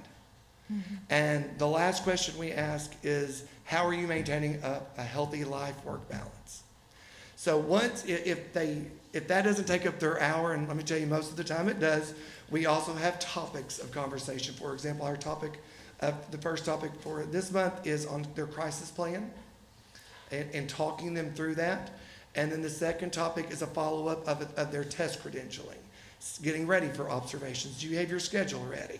How are you going to maintain time when you're the only principal in the building and discipline situations arise? What is your plan on that? So they've gone really, really well. It just, what they remind me is what a difficult job being a building administrator is. And of course, I knew that from experience, but when you hear them, it's just amazing to hear them talk and their advisors provide feedback. And the long-term goal is this: beginning administrator induction will end. What I hope comes out of this year is that they have a core group of people who they can always rely on, because that goes on forever. And they will build that system up as they go throughout their career. But to know that you have someone in your first year who you can call, text, And I love hearing from my advisors. Oh, I had one of them, one of my BAs texted me yesterday, and we talked through this. My favorite question so far, this was before school started, and it was the very first advisory session with Matt Wright. He was the advisor leading the group. And he said, so, what's on your mind? And one of the principals said, it's a week before school starts, and I don't have my master's schedule finished. And I don't know where to start. And he said, no worries, let's start now. And they all talked her through creating and working with that master schedule. And in my mind, I thought, who would she have turned to if this hadn't been here? So it's just so exciting to see the level of support and excitement that they have each time. And it's a sacrifice for them too, because you all, how the schedules work. But we've just asked them that they make this a priority, shut their door. And we've been very flexible with when they schedule them. We have them from 7 o'clock in the morning before school starts. Some of them begin at 6:30 in the afternoon, but we've left that to be flexible for them. So that is our process, and you're welcome to attend any of our face-to-face sessions that we have. They've been really good, and I expect them to stay that way. Any questions about that? How many do you have moving into year 2 and 3? You know what? That is a great question that I do not know the answer to. Sorry. Yes, ma'am. Stop asking me questions, Ms. Okay, Smith. I don't know will. the answer to. I would like those pre-submitted next time, if you will. That makes my life better. Okay. No, ma'am, but I can get that for you. Do you have several in year 2 and several in year 3? Yes, ma'am. So they just continue on. So the only reason they would not continue is that if they left the administrative program. And if my memory is correct, we've averaged between 175 to 200 each year. So the answer would be somewhere between 250, 300 year 2 and year 3. Well, I guess that was my question. The percentage of administrators choosing to go on to year 2 and 3 is pretty high. Yes, ma'am. Okay. And we want to stay that way. When you look at retention around not just Arkansas or the nation, but around the world, it's just like teachers. It's that year 3 to 5 year mark where we lose people, and we do not lose them because they suddenly do not want to make a difference. We lose them because they burn out. Burned out, yeah. And I believe that they burn out because maybe we aren't able to provide the level of support needed. Because when you're a principal, when you think about it, the expectation of you being an expert at everything, and that expectation is impossible to have the answer. We spoke yesterday. We were discussing feedback, and so they watched a video, and so I asked a question. So what do you do if you have no idea what to say to a teacher for feedback? You watch the lesson, and you're now back at your office, and you're supposed to be the expert, and you're not a chemistry teacher. You taught high school English, but you're observing a chemistry teacher. What are you going to say to this person? And they kind of looked at me and they were like, well, I don't know. I said, this is why you have to have a network and why you have to have a system of providing leading questions so that they can kind of get there for you. And that's something that has to be learned and supported. So if we can provide the support, we hope that we see our turnover decrease. And even if turnover were to stay the same, that those who choose to stay see their satisfaction high, just raise. I think that would be a benefit long term. I just coming from educator viewpoint, as a teacher, if I had a problem, sometimes I could just walk next door and talk to the teacher next door, but administrators don't have that. And so just developing the network, I think, is going to be invaluable for them going forward. And I my experiences with Cabot, I'm a K-12 graduate and taught all 20 years there as a teacher and administrator. So when I went to Master Principal with the Leadership Academy for the first time, and one of the participants there was from a K-12 school. And he was it. It was him and his superintendent. Yeah. And it was at that moment that occurred to me, who does he turn to? And could you imagine worrying about kindergarten shots and graduation requirements all in the same day? That just was unfathomable to me, and I thought we have to help him. And we have 6 administrators in our group who are K-12. And so we were able to find a K-12 advisor for them. So, I could help them, but as a K-4 principal, I don't know a lot about, high school schedules. It'd be a mess if I were in charge of that. So, so you don't want I'm sure, but people would try to help, and we love that. Right. But the fact that we were able to link them together, I think only produces positive results. Is it perfect? Absolutely not. Do I think we can always get better? 100%. And we're going to solicit their feedback in making it better for next year as we move forward. But I think we've taken a good step in the right direction. Good. Any questions for Mr. Sutherland? I love your energy. I know the participants are always leaving with a smile. So, Well, we try. To being a principal, being a teacher, just education is, whether you're a cafeteria work custodian, it's challenging. And so we want to provide that support. Speaking of, I have one more slide, I think, left in me. All right. Well, Leads 2.0, we discussed this a little bit last time, but it was more about the plan. And so now we have implemented said plan. So our Leads 2.0 is the new leadership rubric that is enrolled out for principals. The assistant principal and curriculum administrator rubric are still in the work. So we are working on that to be ready for next year. So at the moment, we've had 1,000 participants in our locations. These are the sessions located at the universities, and that will wrap up in October. We still have about 7 remaining. But the 1,000 are the number who have signed up to participate. We've had what we're really proud of is that we've had superintendents attend with their principals. So the goal was for the superintendent and the principals to come together to have that conversation together about how they are going to be evaluated, so that the expectation is there and that they're all on the same page. And then this is also step 3, which is our Leadership Quest Journey 1 that we referred to earlier, is a deeper dive. That's their opportunity to wade into the weeds a little deeper. Those are current and ongoing. And then beginning in October, we're very excited to add virtual sessions. We've partnered with the Leadership Academy to provide these. And our first one is October 9th. It's going to be on how the Leads rubric connects to High Reliability Schools Level 1. We want our administrators to see that they are not separate, that it's not additional work to be a high reliability school, but that work with high reliability schools and their professional learning communities actually all feed into their Leads rubric. Awesome. So we had those scheduled for October and January, and then our other 2 will revolve around high reliability schools, a level 2 and then 3. Questions about that? Excellent. All right. Okay. Awesome. I did such a great job. You I only did have a one great job. question. Good job. Yeah. All right. Ms. Hurst, you're going to take over novice. Ms. Hurst did tell me, Ms. Hurst told me to ask you a lot of questions. Jim Code, I was expecting that one. Well, he told me to ask you a lot of questions as well. I have no doubt. I'm Sandra Hurst, Educator Effectiveness. We mentor novice teachers as well as principals. And so is that better? I thought I could use my There you teacher go. voice and you all could hear We me. could hear you. They probably couldn't hear you in El Dorado, though. That's exactly right. But one of the things is we do have 3,600 early career teachers. That's years 1 through 3. They, are novices. And so we have to support all of them. But one of the things we did is change our goals for these teachers.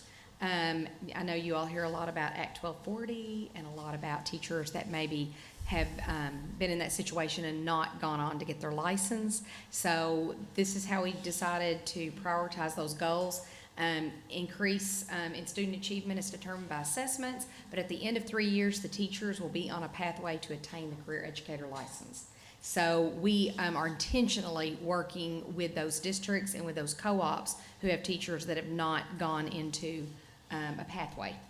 They've been put in a classroom but not into a pathway.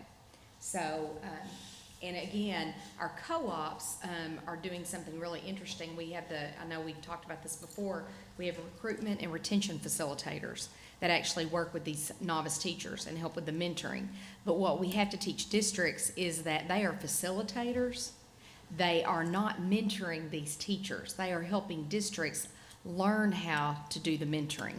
We were so long in a one-to-one, and we found out that we couldn't always pair a teacher with grade level and subject area. And then also sometimes maybe the PE coach or the football coach got paired with a first grade reading teacher. So we needed to change that, and we needed for our teachers to know that these co-ops were offering really good services and had specialists there who were content specialists, and we could actually pair them. And so that's part of it, and we'll have more to share with that as that update goes along, because we're working on some really neat things to help districts understand that work. All right, equity labs. So this is something that we started last year working with a group called the Urban Schools Human Capital Alliance. And so don't let the word urban fool you. Some really cool things have happened since we became a part of this group. Dr. Hernandez and the School of Office of Coordinated Support and Services are partnering with us. And what we've done is we've put these labs together with a steering committee and an advisory committee that has been really pretty cool. The first one that we held, and so when you say equity lab, what does that mean? Equity lab is helping school districts understand how equitable access to effective teachers works. So it's all around making sure that students are, being given those opportunities by effective teachers. So it's really looking at your human capital. It's how to hire. It's how to hire really effective teachers, how to retain them. So there's a lot involved in that. But the first thing you have to do is you have to come to an equity lab and really look at your data. And you have to look at your human capital data, where you have teachers placed, where you have students placed. What are some opportunities that you might be able to give students in maybe adjusting or moving teachers around? So, or, teachers that you're hiring in.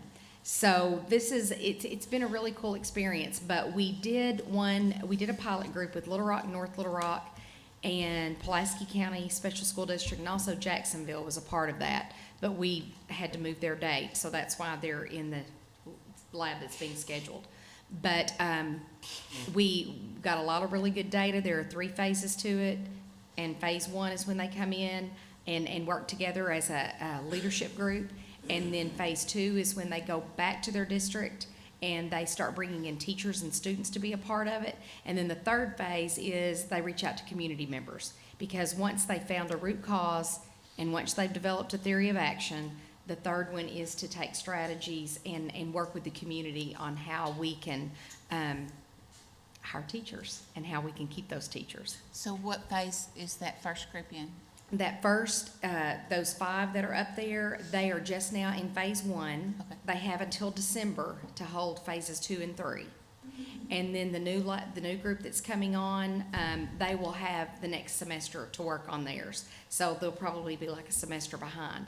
But the way we've worked this is we're working with our co-ops to have us come and do their first one with willing participants, districts that want to come, and then they replicate it once we leave. So it's ongoing. So that's how we're building capacity within the co-ops to help these districts. So we go do the first one, and then they do the next one, and then it's up to the districts to go back and do phases 2 and 3. But we also keep up with them. So we just don't leave them alone. We follow up with them.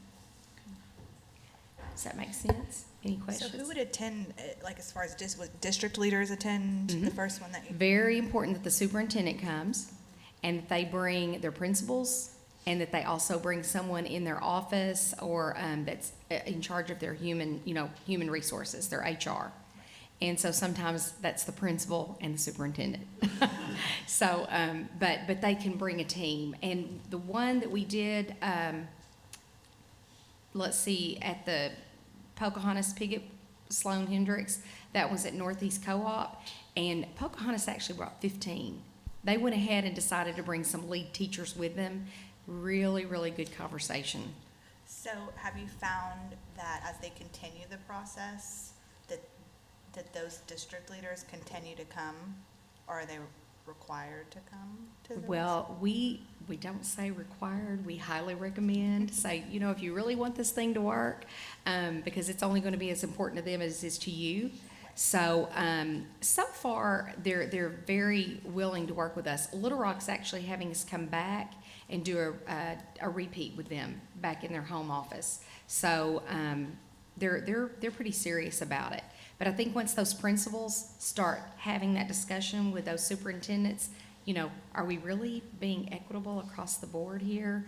Because if my school is the lowest performing and I'm always getting all of the inexperienced out of field, novice teachers, is that really fair? Are we distributing teachers equally and even parapros and things like that? Across the district. So is Yes. one school getting? More than or just the same, because equal's not, that's not always, So a big part of this is looking at data. Yes. And so is this data that the district, or is this data that's coming from state data? How are you compiling all of that to That's where a it's good easy question. to use? That's a good question. We teach them, we believe in teaching them how to fish rather than giving them fish. Right. So we use My School Info, which we go in and have electronic folders, but they have to go in and dig for their data ahead of time, and then really look at data they're reporting. Because it's really interesting, one group that we did a while back, just kind of as a practice group, realized that there was no discipline data reported at all. And so this is on My School Info. But then when we had the students there, they were saying, we have people in the office all the time. It was really interesting. So a lot of it is, they realize that maybe the data they're reporting is incorrect. So, but then the data they are reporting, sometimes they haven't matched it up to look at it all at once, or maybe different people have been looking at different data in silos and they haven't come together as a group to really look at it and see maybe what the root cause might be. So a big portion of this is teaching the districts how to take the data, what are they looking for, and then how does this set of data mesh with this set of data so I can get to a cause. Exactly. So I would think that would be something every district would be beating down your door to get. I know, you would think. Yeah. Well, it's transparency, and sometimes transparency is a little scary. Right. But it's the first step. I mean, it's a necessary step. Right. And what they do then, many of them go back. I know I heard conversation at the last one. Well, we need to go back now and look at teacher absenteeism. That's something they don't report, but they have it. Right. So they started, thinking about some other data that's not expected to be reported that they need to be looking at. Okay, very good. Any other comments or questions? I have a question. You talked about it starting with the administrators and the school district, and then bringing in the students, and then going to the community. Where do the families fit in? That would be part of the community. So I should have mentioned that one. We highly recommend that's part of that student voice is also family. The second phase, when they bring in teachers and students, we've only had one group that really did that so far, will probably be interesting. But part of that community will be to bring the families in. Yes, that's a good question. Anyone else? Okay. All right. And Teach Arkansas is something that we've been doing for a while. We've had the lecture series. We fit a lot of things under that. But this one that we're really pushing right now is about culturally responsive teaching. And so this is a poverty simulation that we kicked off at the summit this year. Educators attended that. And then School Accountability invited us over. Dr. Boyd had us over, and it was great. It was really interesting. But it's 4 15-minute weeks that you live in, and you have to go through what it feels like. The scenarios are built around families of poverty. And so everything from going and trying to get a paycheck, trying to get child care services, just all of the frustration that happens very quickly in these 4 15-minute simulated weeks that we do. And I'm telling you, people get pretty stressed. And the conversation, once it's over, is fantastic. The debrief is really good. We did it for one school district so far, and one of the really interesting things is when we finished, a teacher came over and shared with us her story. She said, I didn't want to share it during the simulation, but I'm going to tell you all. She said, I was homeless when I first started teaching. I lived in my car. She said, I'd gone to school on a scholarship, and then I didn't have anywhere to go or any money. And I got my first teaching job, and I was living in my car, washing my clothes at the school. I mean, I was like, wow. She goes, the cafeteria was helping me out. She said, she said, I've lived it. And we had other people stand up and talk about, I've lived this. But the biggest connection is really understanding where some of our students come from. And how frustrating it is. And so when we're having these expectations for students, do we really know what's going on at home? And so that's just part of the culturally responsive teaching that we want to get across to teachers. And so I've got a lot of people asking, can you come? So we're also doing these at co-ops as well. That's another thing, helping them build the capacity to do these. But the calendar's starting to fill up, but I just didn't have all of that on there to share with you. So you're going to train people at the co-ops to also do them at their sites? Yes, we've already trained. When we first did the one at the summit, we trained all of those recruitment and retention facilitators to be able to host it, and many of our co-ops have already bought the kit. So we have a kit here at the department, and then they have kits as well. Okay, good. So if you all ever want to join in on one, let me know. We'll sign you up. All right, and then the career continuum, Joan, I'm going to let you go ahead and share. Joan Luno, educator preparation. Go back to that. Just some updates for licensure and ed prep. These are our numbers from our career continuum licensure designations that we started implementing on January 1st. And so early career professional educator, those are the 0 to 3 years. And 1486 is the number with that designation on their license. As they apply for new licensures, those novice teachers, that's the one they will receive. Career professional, those are ones 3 years or more and performing at level of effective teacher. And so as those have started applying for those, we've gotten up to 51. And then master and lead both have to have the career professional and then meet other requirements that are outlined in the licensure rules. 183 masters, a lot of those have been through national board or award winners, and they've applied and received that. The 28 that have gotten the lead professional, those were part of the pilot of the micro-credentials that we did last year, and so we're moving forward with building off of what we learned last year so that there'll be more opportunities in the future, and then we're also adding some ed prep options for getting that lead professional educator. And then we do have 8 that were able to get both designations. A little bit of update on scientific reading instruction with higher ed and with our alternative prep providers. We worked last year to get all programs aligned. They submitted last winter. Everything had to be submitted by February. We worked through those program revisions. We met with our ed prep programs in May, and that was a great session. We actually brought in our RISE specialists. They had some one-on-one help, and then since then, they've resubmitted, and we've approved probably 80% of our programs have met the proficiency level for special ed, K-12, and K-6 elementary ed. As far as scientific reading instruction, they've been approved. The handful that have not, we're still working with them, and they should be approved by the end of the fall. Another thing that we did for our ed prep programs is we provided books, resources that were aligned to scientific reading instruction, and then we also provided for one from each ed prep provider to attend the LETRS training. And so some of them start at July 1, the rest of them will start September 1, and we'll follow up with them throughout the year on that training. Just an update on our micro-credential that we piloted with Apple this year around culturally responsive teaching. We did have 200 complete the micro-credential, and of those 70% did receive the badge. We're going to continue using that micro-credential with our Apple One teachers. We're also going to make it available to other novice teachers. And then with Sandra's group, they're going to build on that first micro-credential to build a stack around culturally responsive teaching.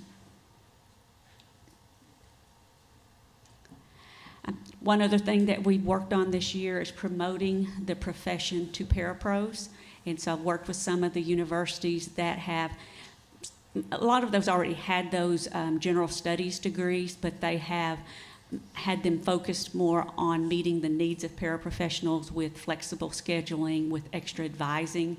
So that's just a list of those. The bottom three actually have K-6 elementary ed traditional programs, and they have worked with cohorts of paraprofessionals to help them get into the program and get through the program. So we'll continue promoting those programs. Any questions on Ed Prep today? No? All right. We'll pass the baton again. All right.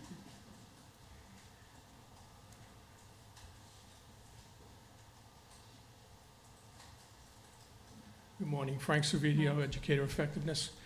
I'm going to share some of the data that you were actually asking about earlier when we were talking about equity labs. These are some of the data that we actually use predominantly when we're talking to the schools and districts. Also, when you asked about who are attending the equity labs, I think one of the most important, we impress upon the superintendents and principals to make sure that the person who is actually inputting their data is there as well. Because as we found out that there are, as Ms. Hurst indicated, sometimes we find out that the data is not accurate. Maybe the persons who are inputting the data, sometimes it's a federal programs person, sometimes maybe it's an administrator, sometimes it's a secretary. Right. And so when we look at their individual data, and sometimes they say, well, wait a second, this is not right. Okay. We identify that, and it helps them to, prepare for that in the future. So I'm just going to share a little bit of information about one of those factors. The Workforce Stability Index is something that we've put together over the last couple of years. We're looking at a few different factors that we think impact on the stability of a workforce. Inexperienced teachers teaching out of field, ineffective teachers, and their rates of attrition as well. So I'm just going to sort of quickly go through 4 bullet points. I do have 4 slides for that, but it's really, I can go through them very quickly. What we find when we look at these calculations, students in high poverty and high minority schools are more likely to have inexperienced teachers. And I will go through these quickly, but you can ask me about them if you want. High poverty and high minority schools are more likely to have a greater rate of teacher attrition. And so you can see the numbers that are calculated there on the graphic. At the district level, and I said at the district level, but then I went back and looked at it and I realized this was true at the school level as well. When examined at this level, high poverty districts are more likely to have teachers who are teaching out of field.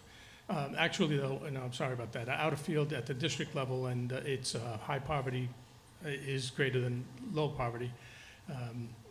At the school level, I'm sorry, high minority is higher than a low minority. The point being that we do have a discrepancy there. And when we look at the WSI, which takes all of these factors into account, we find that the WSI is lower in high poverty and high minority schools than it is in low poverty and low minority schools. We calculate these at the school level, we calculate it at the district level, and we calculate it at the state level. So when we do the equity labs, they not only look at this data that I'm sharing with you here, but they're also looking at their own. So for their own school within the district or for their own district, what those numbers are. And if they are, and in most of the places we've been so far, I think the WSIs have been fairly low. And so they start recognizing these factors and saying, well, why do we have an 87 and not a 95? 100 being the highest score that you could get. And the average for the state is, well, you see there, 89. It's usually around 90. These types of data are what they're looking at, and they're identifying those factors that are going into these scores, and if they are low, why are they? And what can we do to change that? So a little bit about the data. Okay, any questions about any of that? Questions? Anyone? I have a question. Sure. So some of those numbers are statistically pretty significant. Have we identified causes for that? Like, I look at the teacher at a low-income school, I'm assuming the turnover's greater because it's low income, so the teachers are not being paid as well. Like, do you know those types of things, Well, why that's happening? I can actually, I mean, that's exactly the kind of thing that goes on at the equity labs and other factors that are being looked at in educator effectiveness. So maybe we have some ideas on that right now, but we know we want to learn more to find out for sure. Thank you. So that was good, because when we do these equity labs, what it sometimes reveals is that we have schools within schools, or we have schools within districts, and we also have schools within schools that are not, you know, having the same opportunities. So we have adopted the model of the opportunity culture work with Public Impact out of North Carolina. We have right now Forest City, North Little Rock, I think they're adding more of their districts in as well. Lead Hill, that one's going to change a little bit, but Lincoln is fully implemented. We had some schools that are exploring it. I think Crossit is going to come on, and Cutter Morningstar. That's a possibility, but now we've got about 3 or 4 more that have joined that list. And really, some of them, you know, I think they already know, even without an equity lab, what they need. And so, but that equity lab does expose it, and a lot of times this is a strategy that can be used. So with opportunity culture, one of the things they teach districts how to do is to reallocate their funds, their existing funds, not money that they have to get anywhere else, but how to reallocate that money. And that's how it feeds into the career continuum as well. So if you have lead teachers, you have master teachers, it's really looking at your pay schedules and looking at how you can either do stipends or even change a salary schedule to pay teachers more money. And it's also keeping those really effective teachers in the classroom and not going into administration. Mm-hmm. So, so it's a really, really neat model. If you ever want to visit, North Little Rock has their middle school fully implemented, as well as Lincoln School District. So those are really 2 good ones right now to watch, and Forest City will be a really good one to watch next year to see how that works. But we see it, we've seen it in really small districts when we visited with Public Impact in North Carolina, and really large districts. So we think it's a really good model. It's just kind of, it does everything from recruitment, retention, just kind of answers. It's a good answer to all of it. So we're just collecting data on this, is that what I'm Yes. hearing? Yes. At what point, year 2, year 3, however long the process is, at what point will you be able to find some correlation between when this happens, here's what we see, when this happens, here's what we see? I think North Little Rock, the 6th grade is in, this is their 3rd year of implementation. So we're going to be looking at their data at the end of this year to really see, you know, how that's working for us. We've looked at North Carolina's data.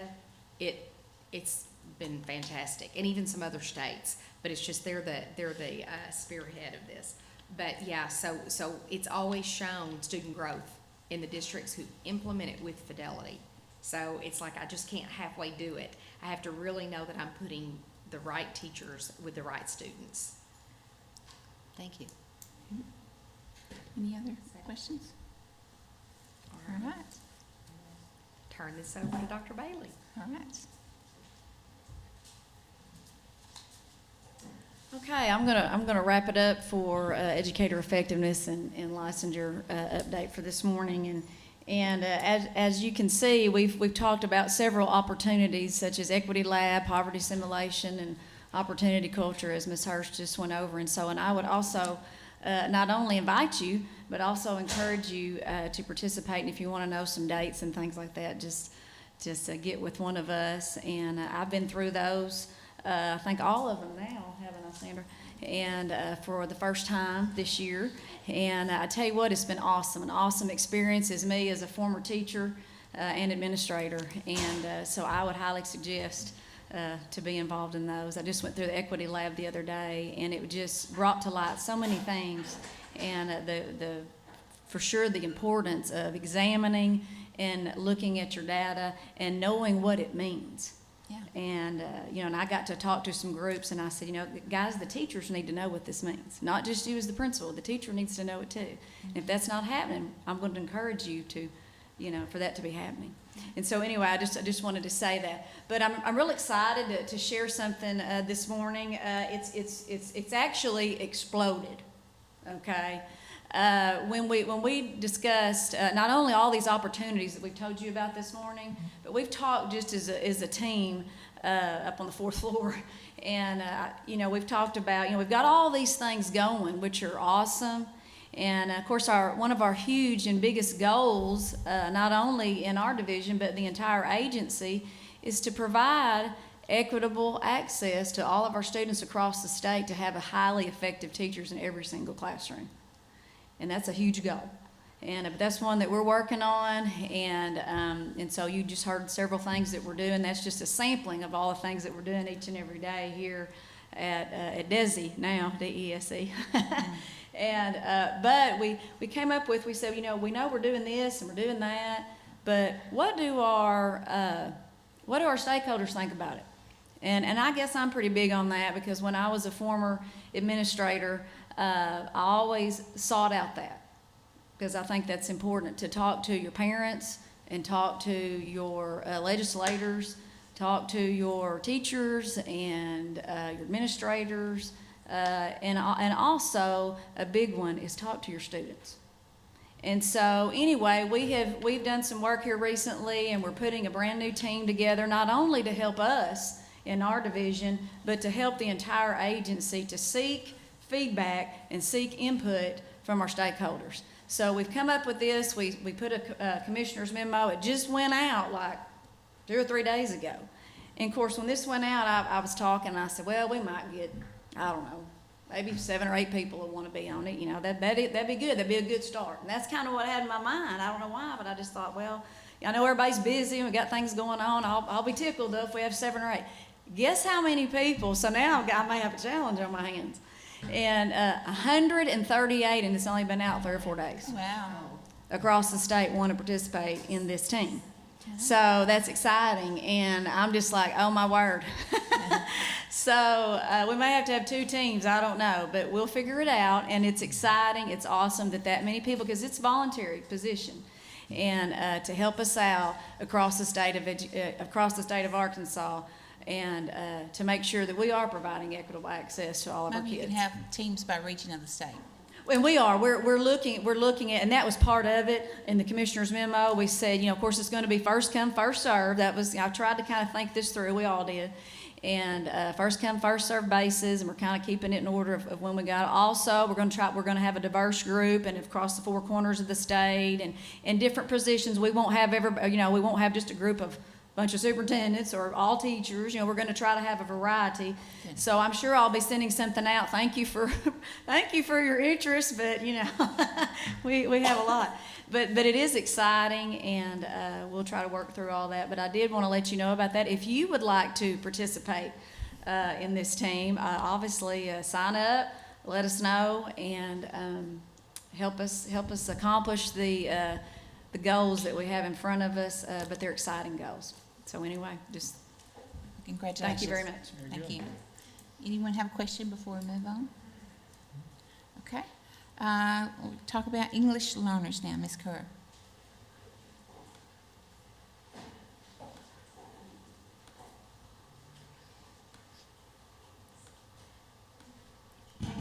Good morning, Tricia Kerr, the ESOL Program Director with DESE. Is that how we're supposed to pronounce it?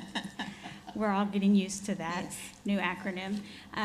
My presentation will be up shortly. The English Learner Advisory Group has been busy this last spring, and we're getting ready to meet again as well. Thank you. I didn't see that there.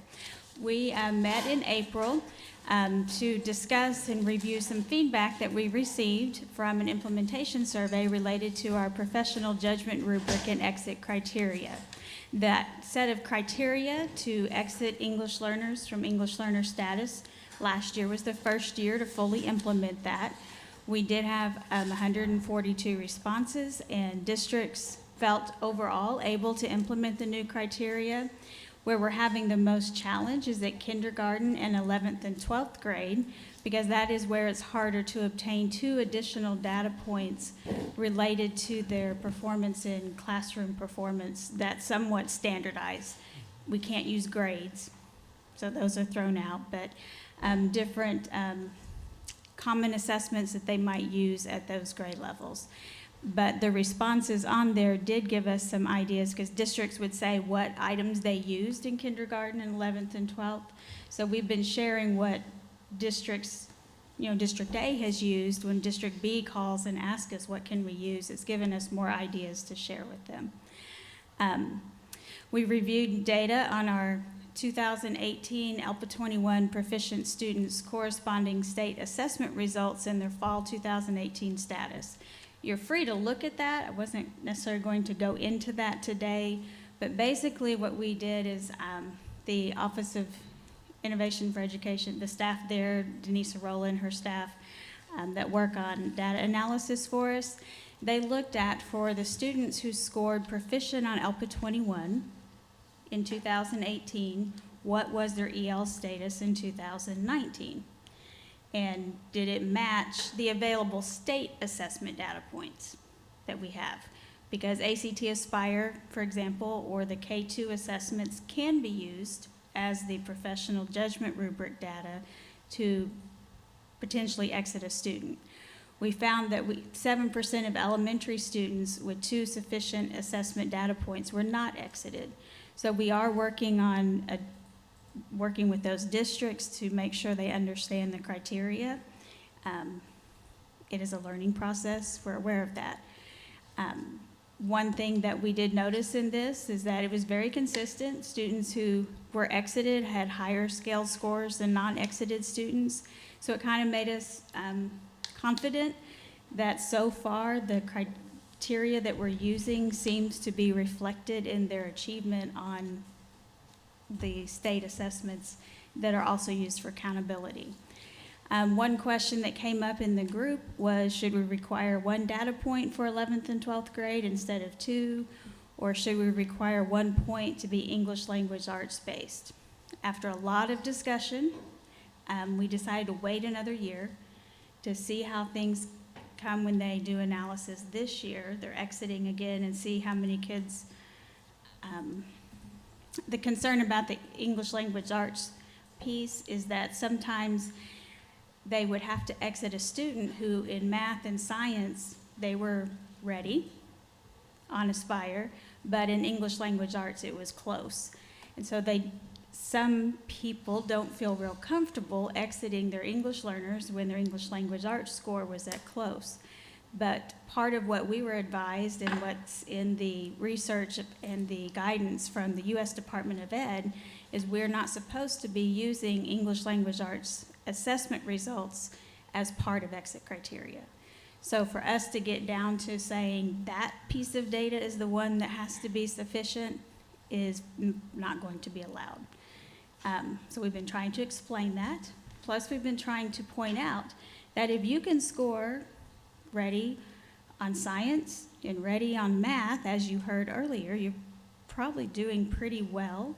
Especially if you're a language learner, you are making progress, you're able to perform where you need to be, and so there probably is not a need for them to continue as an English learner if their ELPA 21 score is also proficient. So we will see how all those exited students did. This is the first year that group that was exited under this new criteria. They're being monitored as we speak. Schools are busily trying to get that all done by September 30th, and we will know how effective that criteria was. Were they able to maintain 2 data points showing they're performing at a level comparable to their English-only peers? Some recommendations. We talked about tightening up some language in the rubric. We've done that mostly through working from the specialists. I now have 4 EL specialists that are housed at different co-ops, and communicating that through the EL listserv that we have and through meetings that the specialists have with coordinators.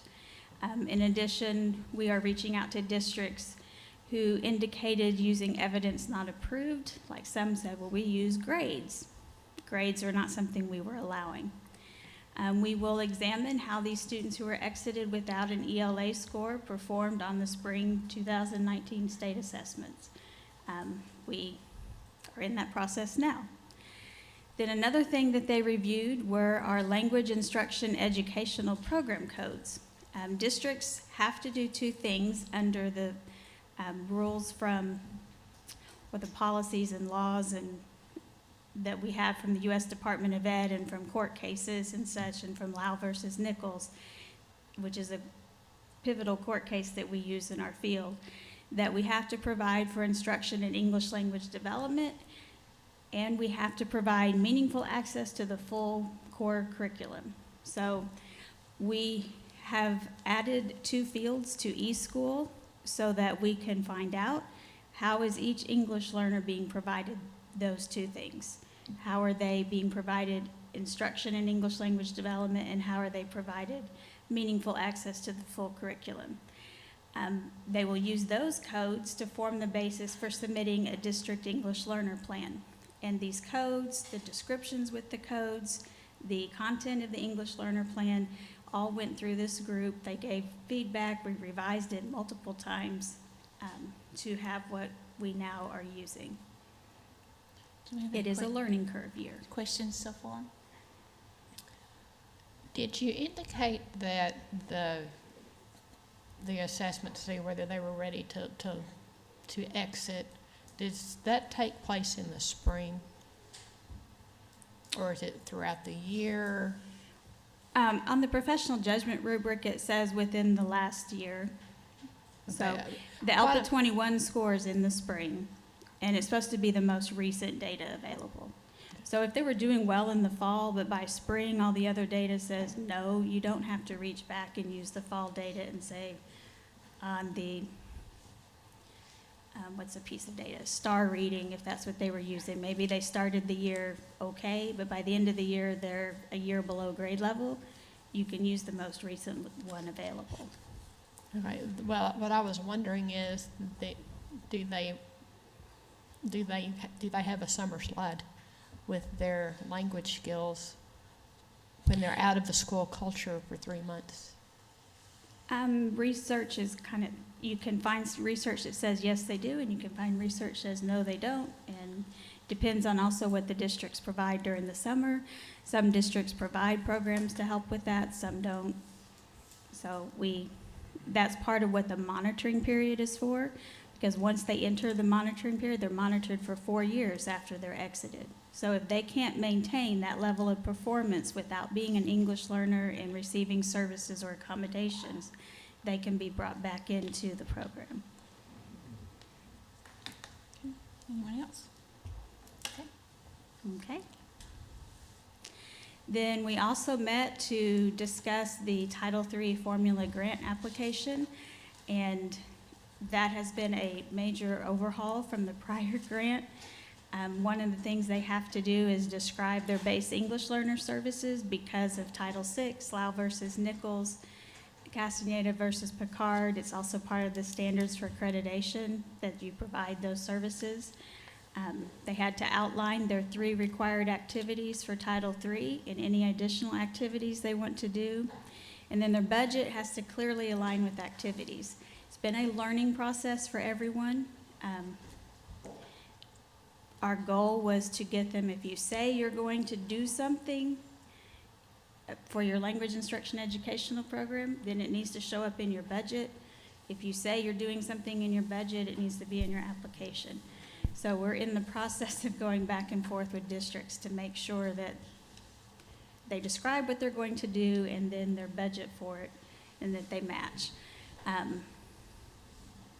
Anyway, we've distributed that. We've approved several districts already, or accepted their application. We don't approve, we accept. So we're in the process of finishing those now.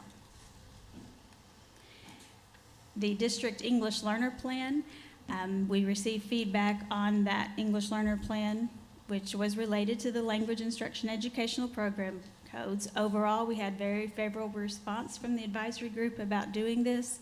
All of the suggestions were reviewed internally here at DESE, and a commissioner's memo was issued a couple weeks ago or a week ago. Time is flying by. I'm not sure how many days since August 20th. Title III districts have already submitted their English learner plan because it's part 1 of their application. The other districts in the state have until October 1st to submit that. We've provided a walkthrough pre-recorded webinar so that districts will walk through how to complete that and submit that in InduStar. Even with districts with no English learners, complete the first portion only, and it's walk through how to do that.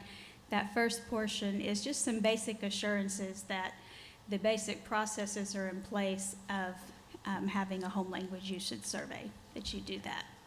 And then the other districts will have a brief description of how they're doing their English language development model. My English learner specialist, we will as a team be reviewing those and just using that to help identify any districts that might need additional support, or just also using it to help inform how we support districts as they're serving English learners. Our next meeting is this coming Wednesday, I believe, a week from today via Zoom. We will be discussing the English Learner Program Risk Assessment and the English Learner Program Monitoring Procedures that we are using. That I also ran by the ARC TESOL board last week, have had favorable response, good suggestions about that, and I look forward to reviewing it with this group on September 4th. Okay. Any questions? All right. If Melissa didn't have any questions, you did an excellent job. Yeah, and I'll comment. I mean, I will comment. It's just, it's been a lot of work that's been done, and not to downplay any of it. Everybody's done some really awesome work. But I know specifically just kind of watching your team go through the processes to try to get everything in order and writing those applications and getting the information to districts. I think it's been a lot of work, and it's been great. And I know that every entity that I've spoken with is really appreciative of that work and information. Well, thank you. And just like Dr. Bailey mentioned, I had reached out to the English Learner Listserv and said, you know, this group meets, are there any people who are interested in joining us? And I think I have about 25 more that want to join. So I'm having to work through that process as well. Well, that's a good because problem. it is a good problem to have. I'm glad Yes. that there are people wanting to give feedback and excited to do so. And Yes. and overall, we've just been receiving positive feedback, and it is opening.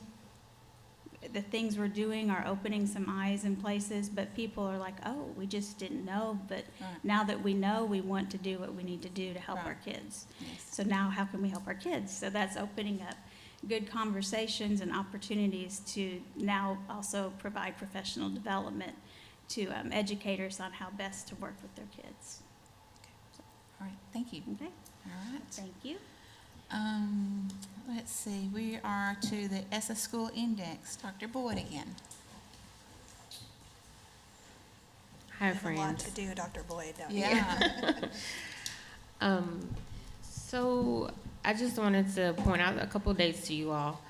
So this year, we are projecting to release the ESSA School Index scores to the public on October 15, 2019.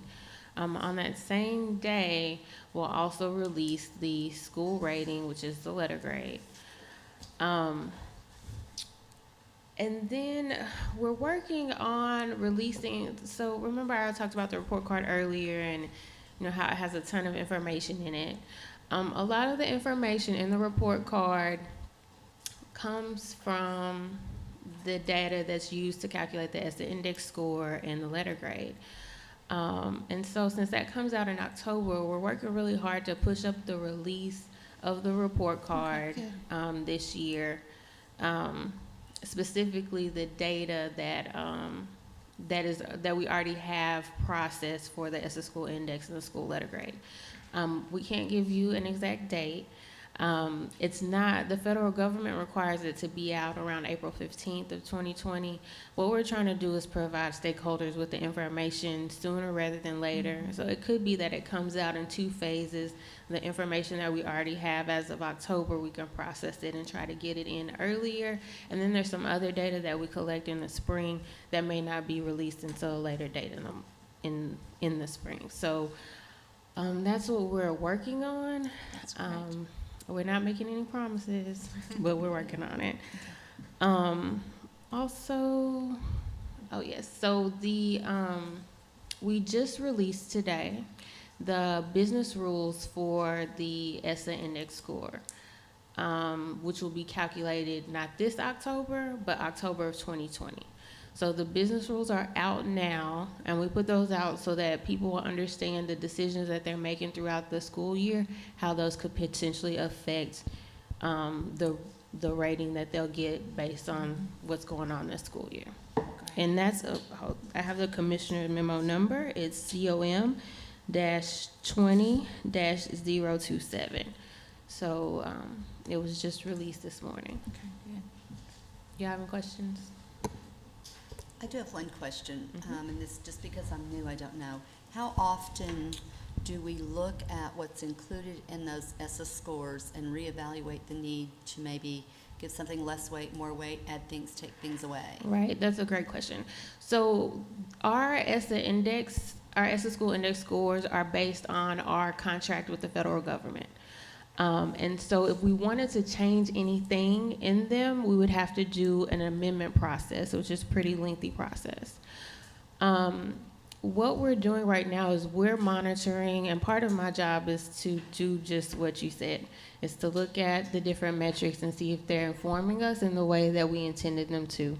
So all along the way, every year we're running statistics reports, we're comparing from one year to the next, all those kinds of things. We're looking at subgroup performances. And so the idea is that we'll collect this data along the way and at least have 3 to 4 years of data before we try to make any major changes to our accountability system. So when would that 3 to 4 years be, when you've collected the data and it's time to re-examine that? Don't hold me to this, but around 21, 22. So what would be the process? And I'm sorry, It's these fine. are tough questions. Right, really, no, really. it's fine. So what would be the process if there were some potential needed changes? What would be the process, and how early would that need to be started to look at changes? Right, so we're already doing it. So now we have, this year will be our second year of data under the accountability system. We have 3 years of data under the ACT Aspire, and this year is our second year of data. So we're looking at comparing, the trajectory and how the data works together to build the ESSA School Index. We're also considering new indicators and modeling those and seeing how they will affect the overall score if we were to include them. There are stakeholders a number of stakeholders have asked for multiple indicators and when they asked for them, we didn't necessarily know that we collected the data in a consistent enough way to include it in the statewide accountability system. So those are things we're working on perfecting, and we're modeling them to see how they would react within the larger system. One of the biggest concerns we have is to make sure that we are not duplicating a measure.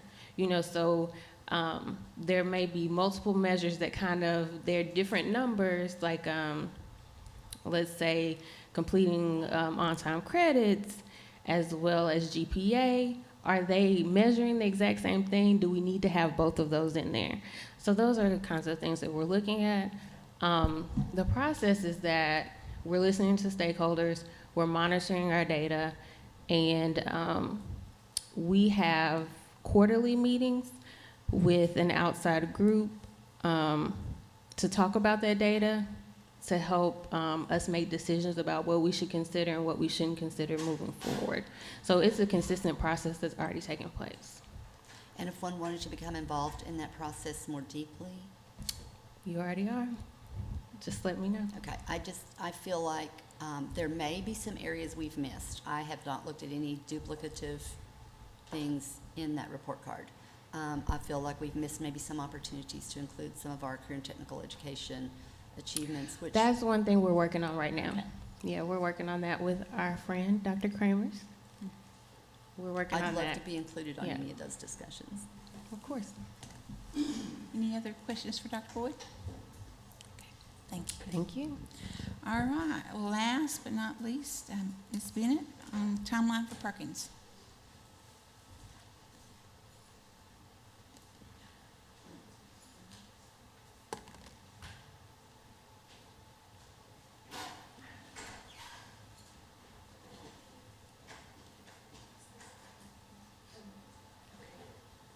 Good morning. Good morning. Wrong way. Am I going in the right direction? Yeah. Okay.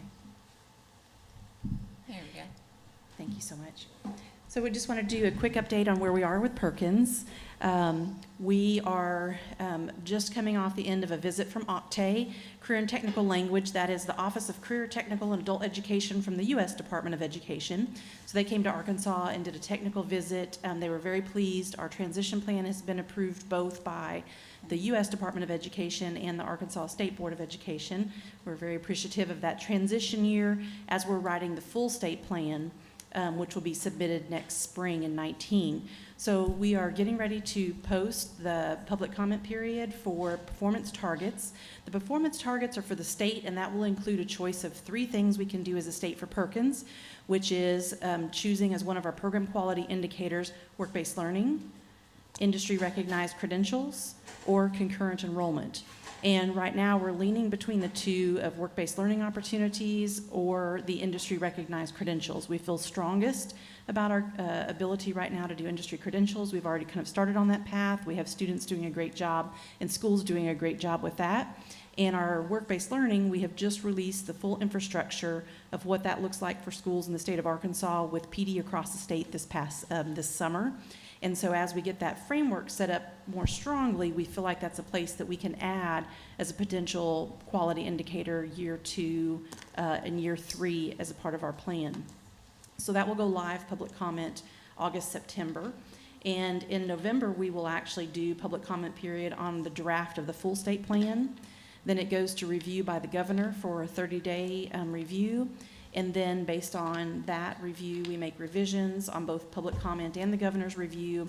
And then we submit to OCTAE, and they have 120 days to review and give feedback on the state plan. And that basically will be in effect for what happens with career and technical education for the period of 2020, when it goes into effect, July 1, 2020, through June 30 of 2024. And then there will be a new state plan then after that period. So it'll be what will happen over the next few. So we are in a transition year right now. So we're still operating under Perkins 4. And then once we shift in July 1, 2020, we'll be under Perkins 5. I know it's a lot of different lingo and acronyms. It's like being in the military where there's an acronym for everything. Any questions on the timeline? Anyone have a question? Do you feel like you're on track to be ready for July 1?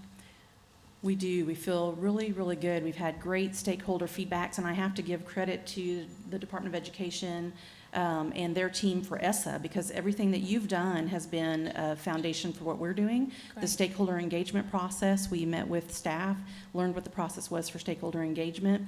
It was a great model, and so we've implemented that for the Perkins 5 state planning process. So stakeholder engagement's been really robust. We have a working session coming up September 10th. In follow-up from our visit from OCTAE and discussions from there. We're going to be doing a presentation with the chamber, so a lot of still follow-up pieces to go, but just very appreciative of the committee's work and the department's work on ESSA. So we feel good, feel on track, and we are very excited about the person that's assisting in writing the state plan. She has reviewed every ESSA plan for the entire country. Wow. And part of the requirements of Perkins 5 is alignment with, as Perkins 5, as you know, we are the bridge between ESSA and WIOA. Mm-hmm. And so it's important that we have alignment in both directions. So we are really excited about the writer who has read all those plans, so she will be able to give suggestions along the way of how there may be pieces we may have missed in the alignment component. Excellent. Okay. Yeah. All right. Anyone have a question? Okay. Thank you. Thank you so much. All right. I think the last thing on our agenda is planning for the next meeting, and Dr. Boyd, you have some guidance for us. Yes. So what I need to know from you all is what topics would you like to discuss at the next meeting? And then we can also talk about a timeline for the next meeting. Okay. Topics of interest? I think obviously it would be the report card that's coming out in October. And any problems or concerns along that way. The alignment study, I think, Ms. Smith, did you say it would be submitted in December? Yeah. And so you probably won't hear anything back on that for a while, I'm sure. It'll probably be pretty quick though, but it'll be probably February, March. Okay, all right. What else? I'd love to hear some more information about the new indicators that some of the stakeholders are bringing forward and just some of those conversations. Okay. Because we had several indicators that were in, I think we call them a B and C group, kind of what the thought process on some of those. I think that would be a good discussion for us to look at. Okay. Yeah. Anything else? Do y'all want to look at the Perkins 5 plan once it's drafted? Yeah, and see what the progress on it is. Dr. Pfeffer, do you have some suggestions? So I don't know that I have any suggestions, but as I sat here and listened, I just wanted to, if you don't mind for me, just to Sure. make a couple of comments. First of all, the presentations that you saw from the different groups, to me, that is just overwhelming evidence of the amount of work that is taking place here. But what I think is more important, it's not just work, staying busy. It really is focused work, and it goes back to this ESSA plan. And sometimes we forget, we get so busy, we create a plan, we submit a plan, it's approved, we're excited. But I think that's evidence to show that this really is, we're modeling what we want to see in schools, the plan, do, check process, that cycle of inquiry. We are constantly going back and trying to think, okay, do we have the data we need? Are we asking the questions that we need to? So you all are you're so important to help us. And I appreciate your questions on those additional measures because that work is going on, but it helps us to continue to set timelines and to make sure that we're collecting the information and closing all of the loops in. So we will continue to do that. I think where we need the most help though, because everybody is going to be very anxious for the data to come out in October. What we have to do though is really, really work to make sure that people take a deep look at that data.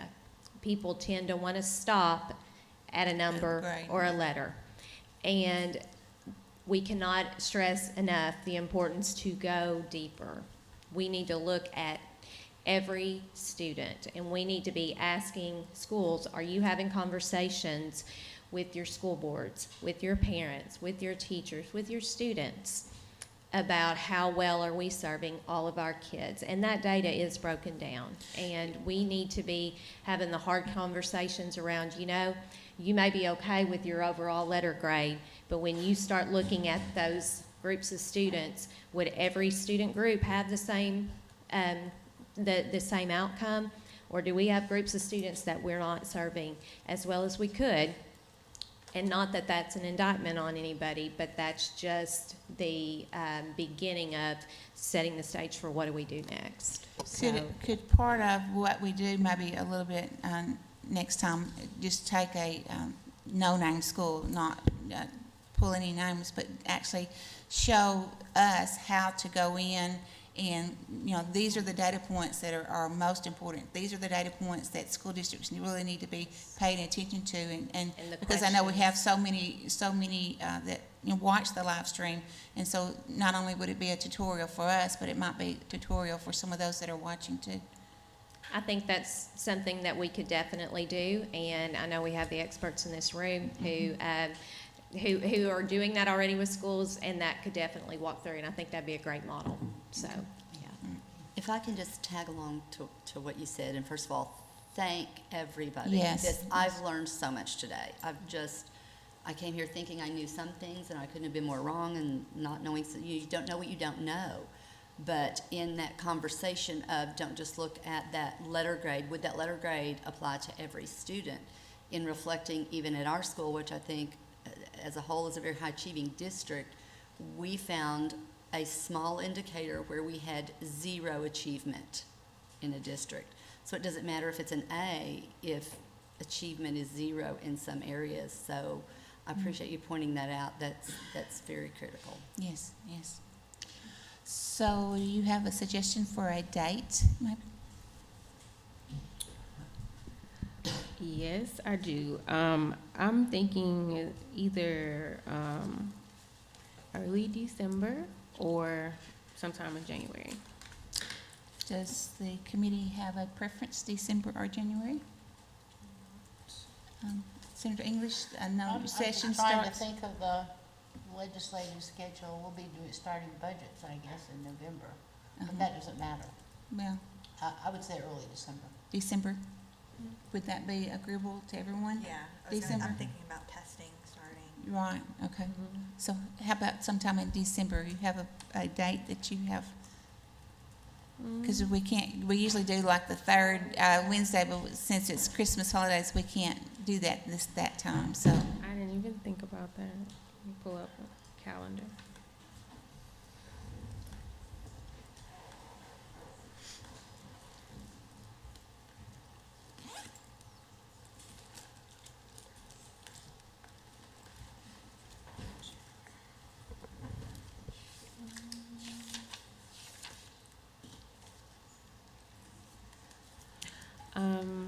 Would the 18th be too late?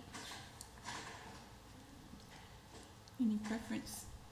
I would think either the 11th or the 18th, one of those two.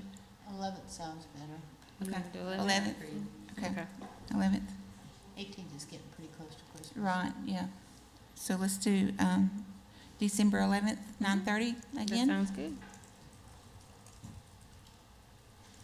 What day of the week is that? It's a Wednesday. Okay, that's good. Okay. Any comments or questions about that? Any additional comments or questions? Excellent meeting. Yes, Very very informative. informative. Good content. Very informative. Y'all did a great job. As informing. Linda said, you don't know what you don't know. Yeah. That's right. Yes, yes, that's right. So we appreciate y'all very, very much today. So if not, then I'll need a motion to adjourn. So moved. All right. I Second. think we are adjourned. Thank you. All right.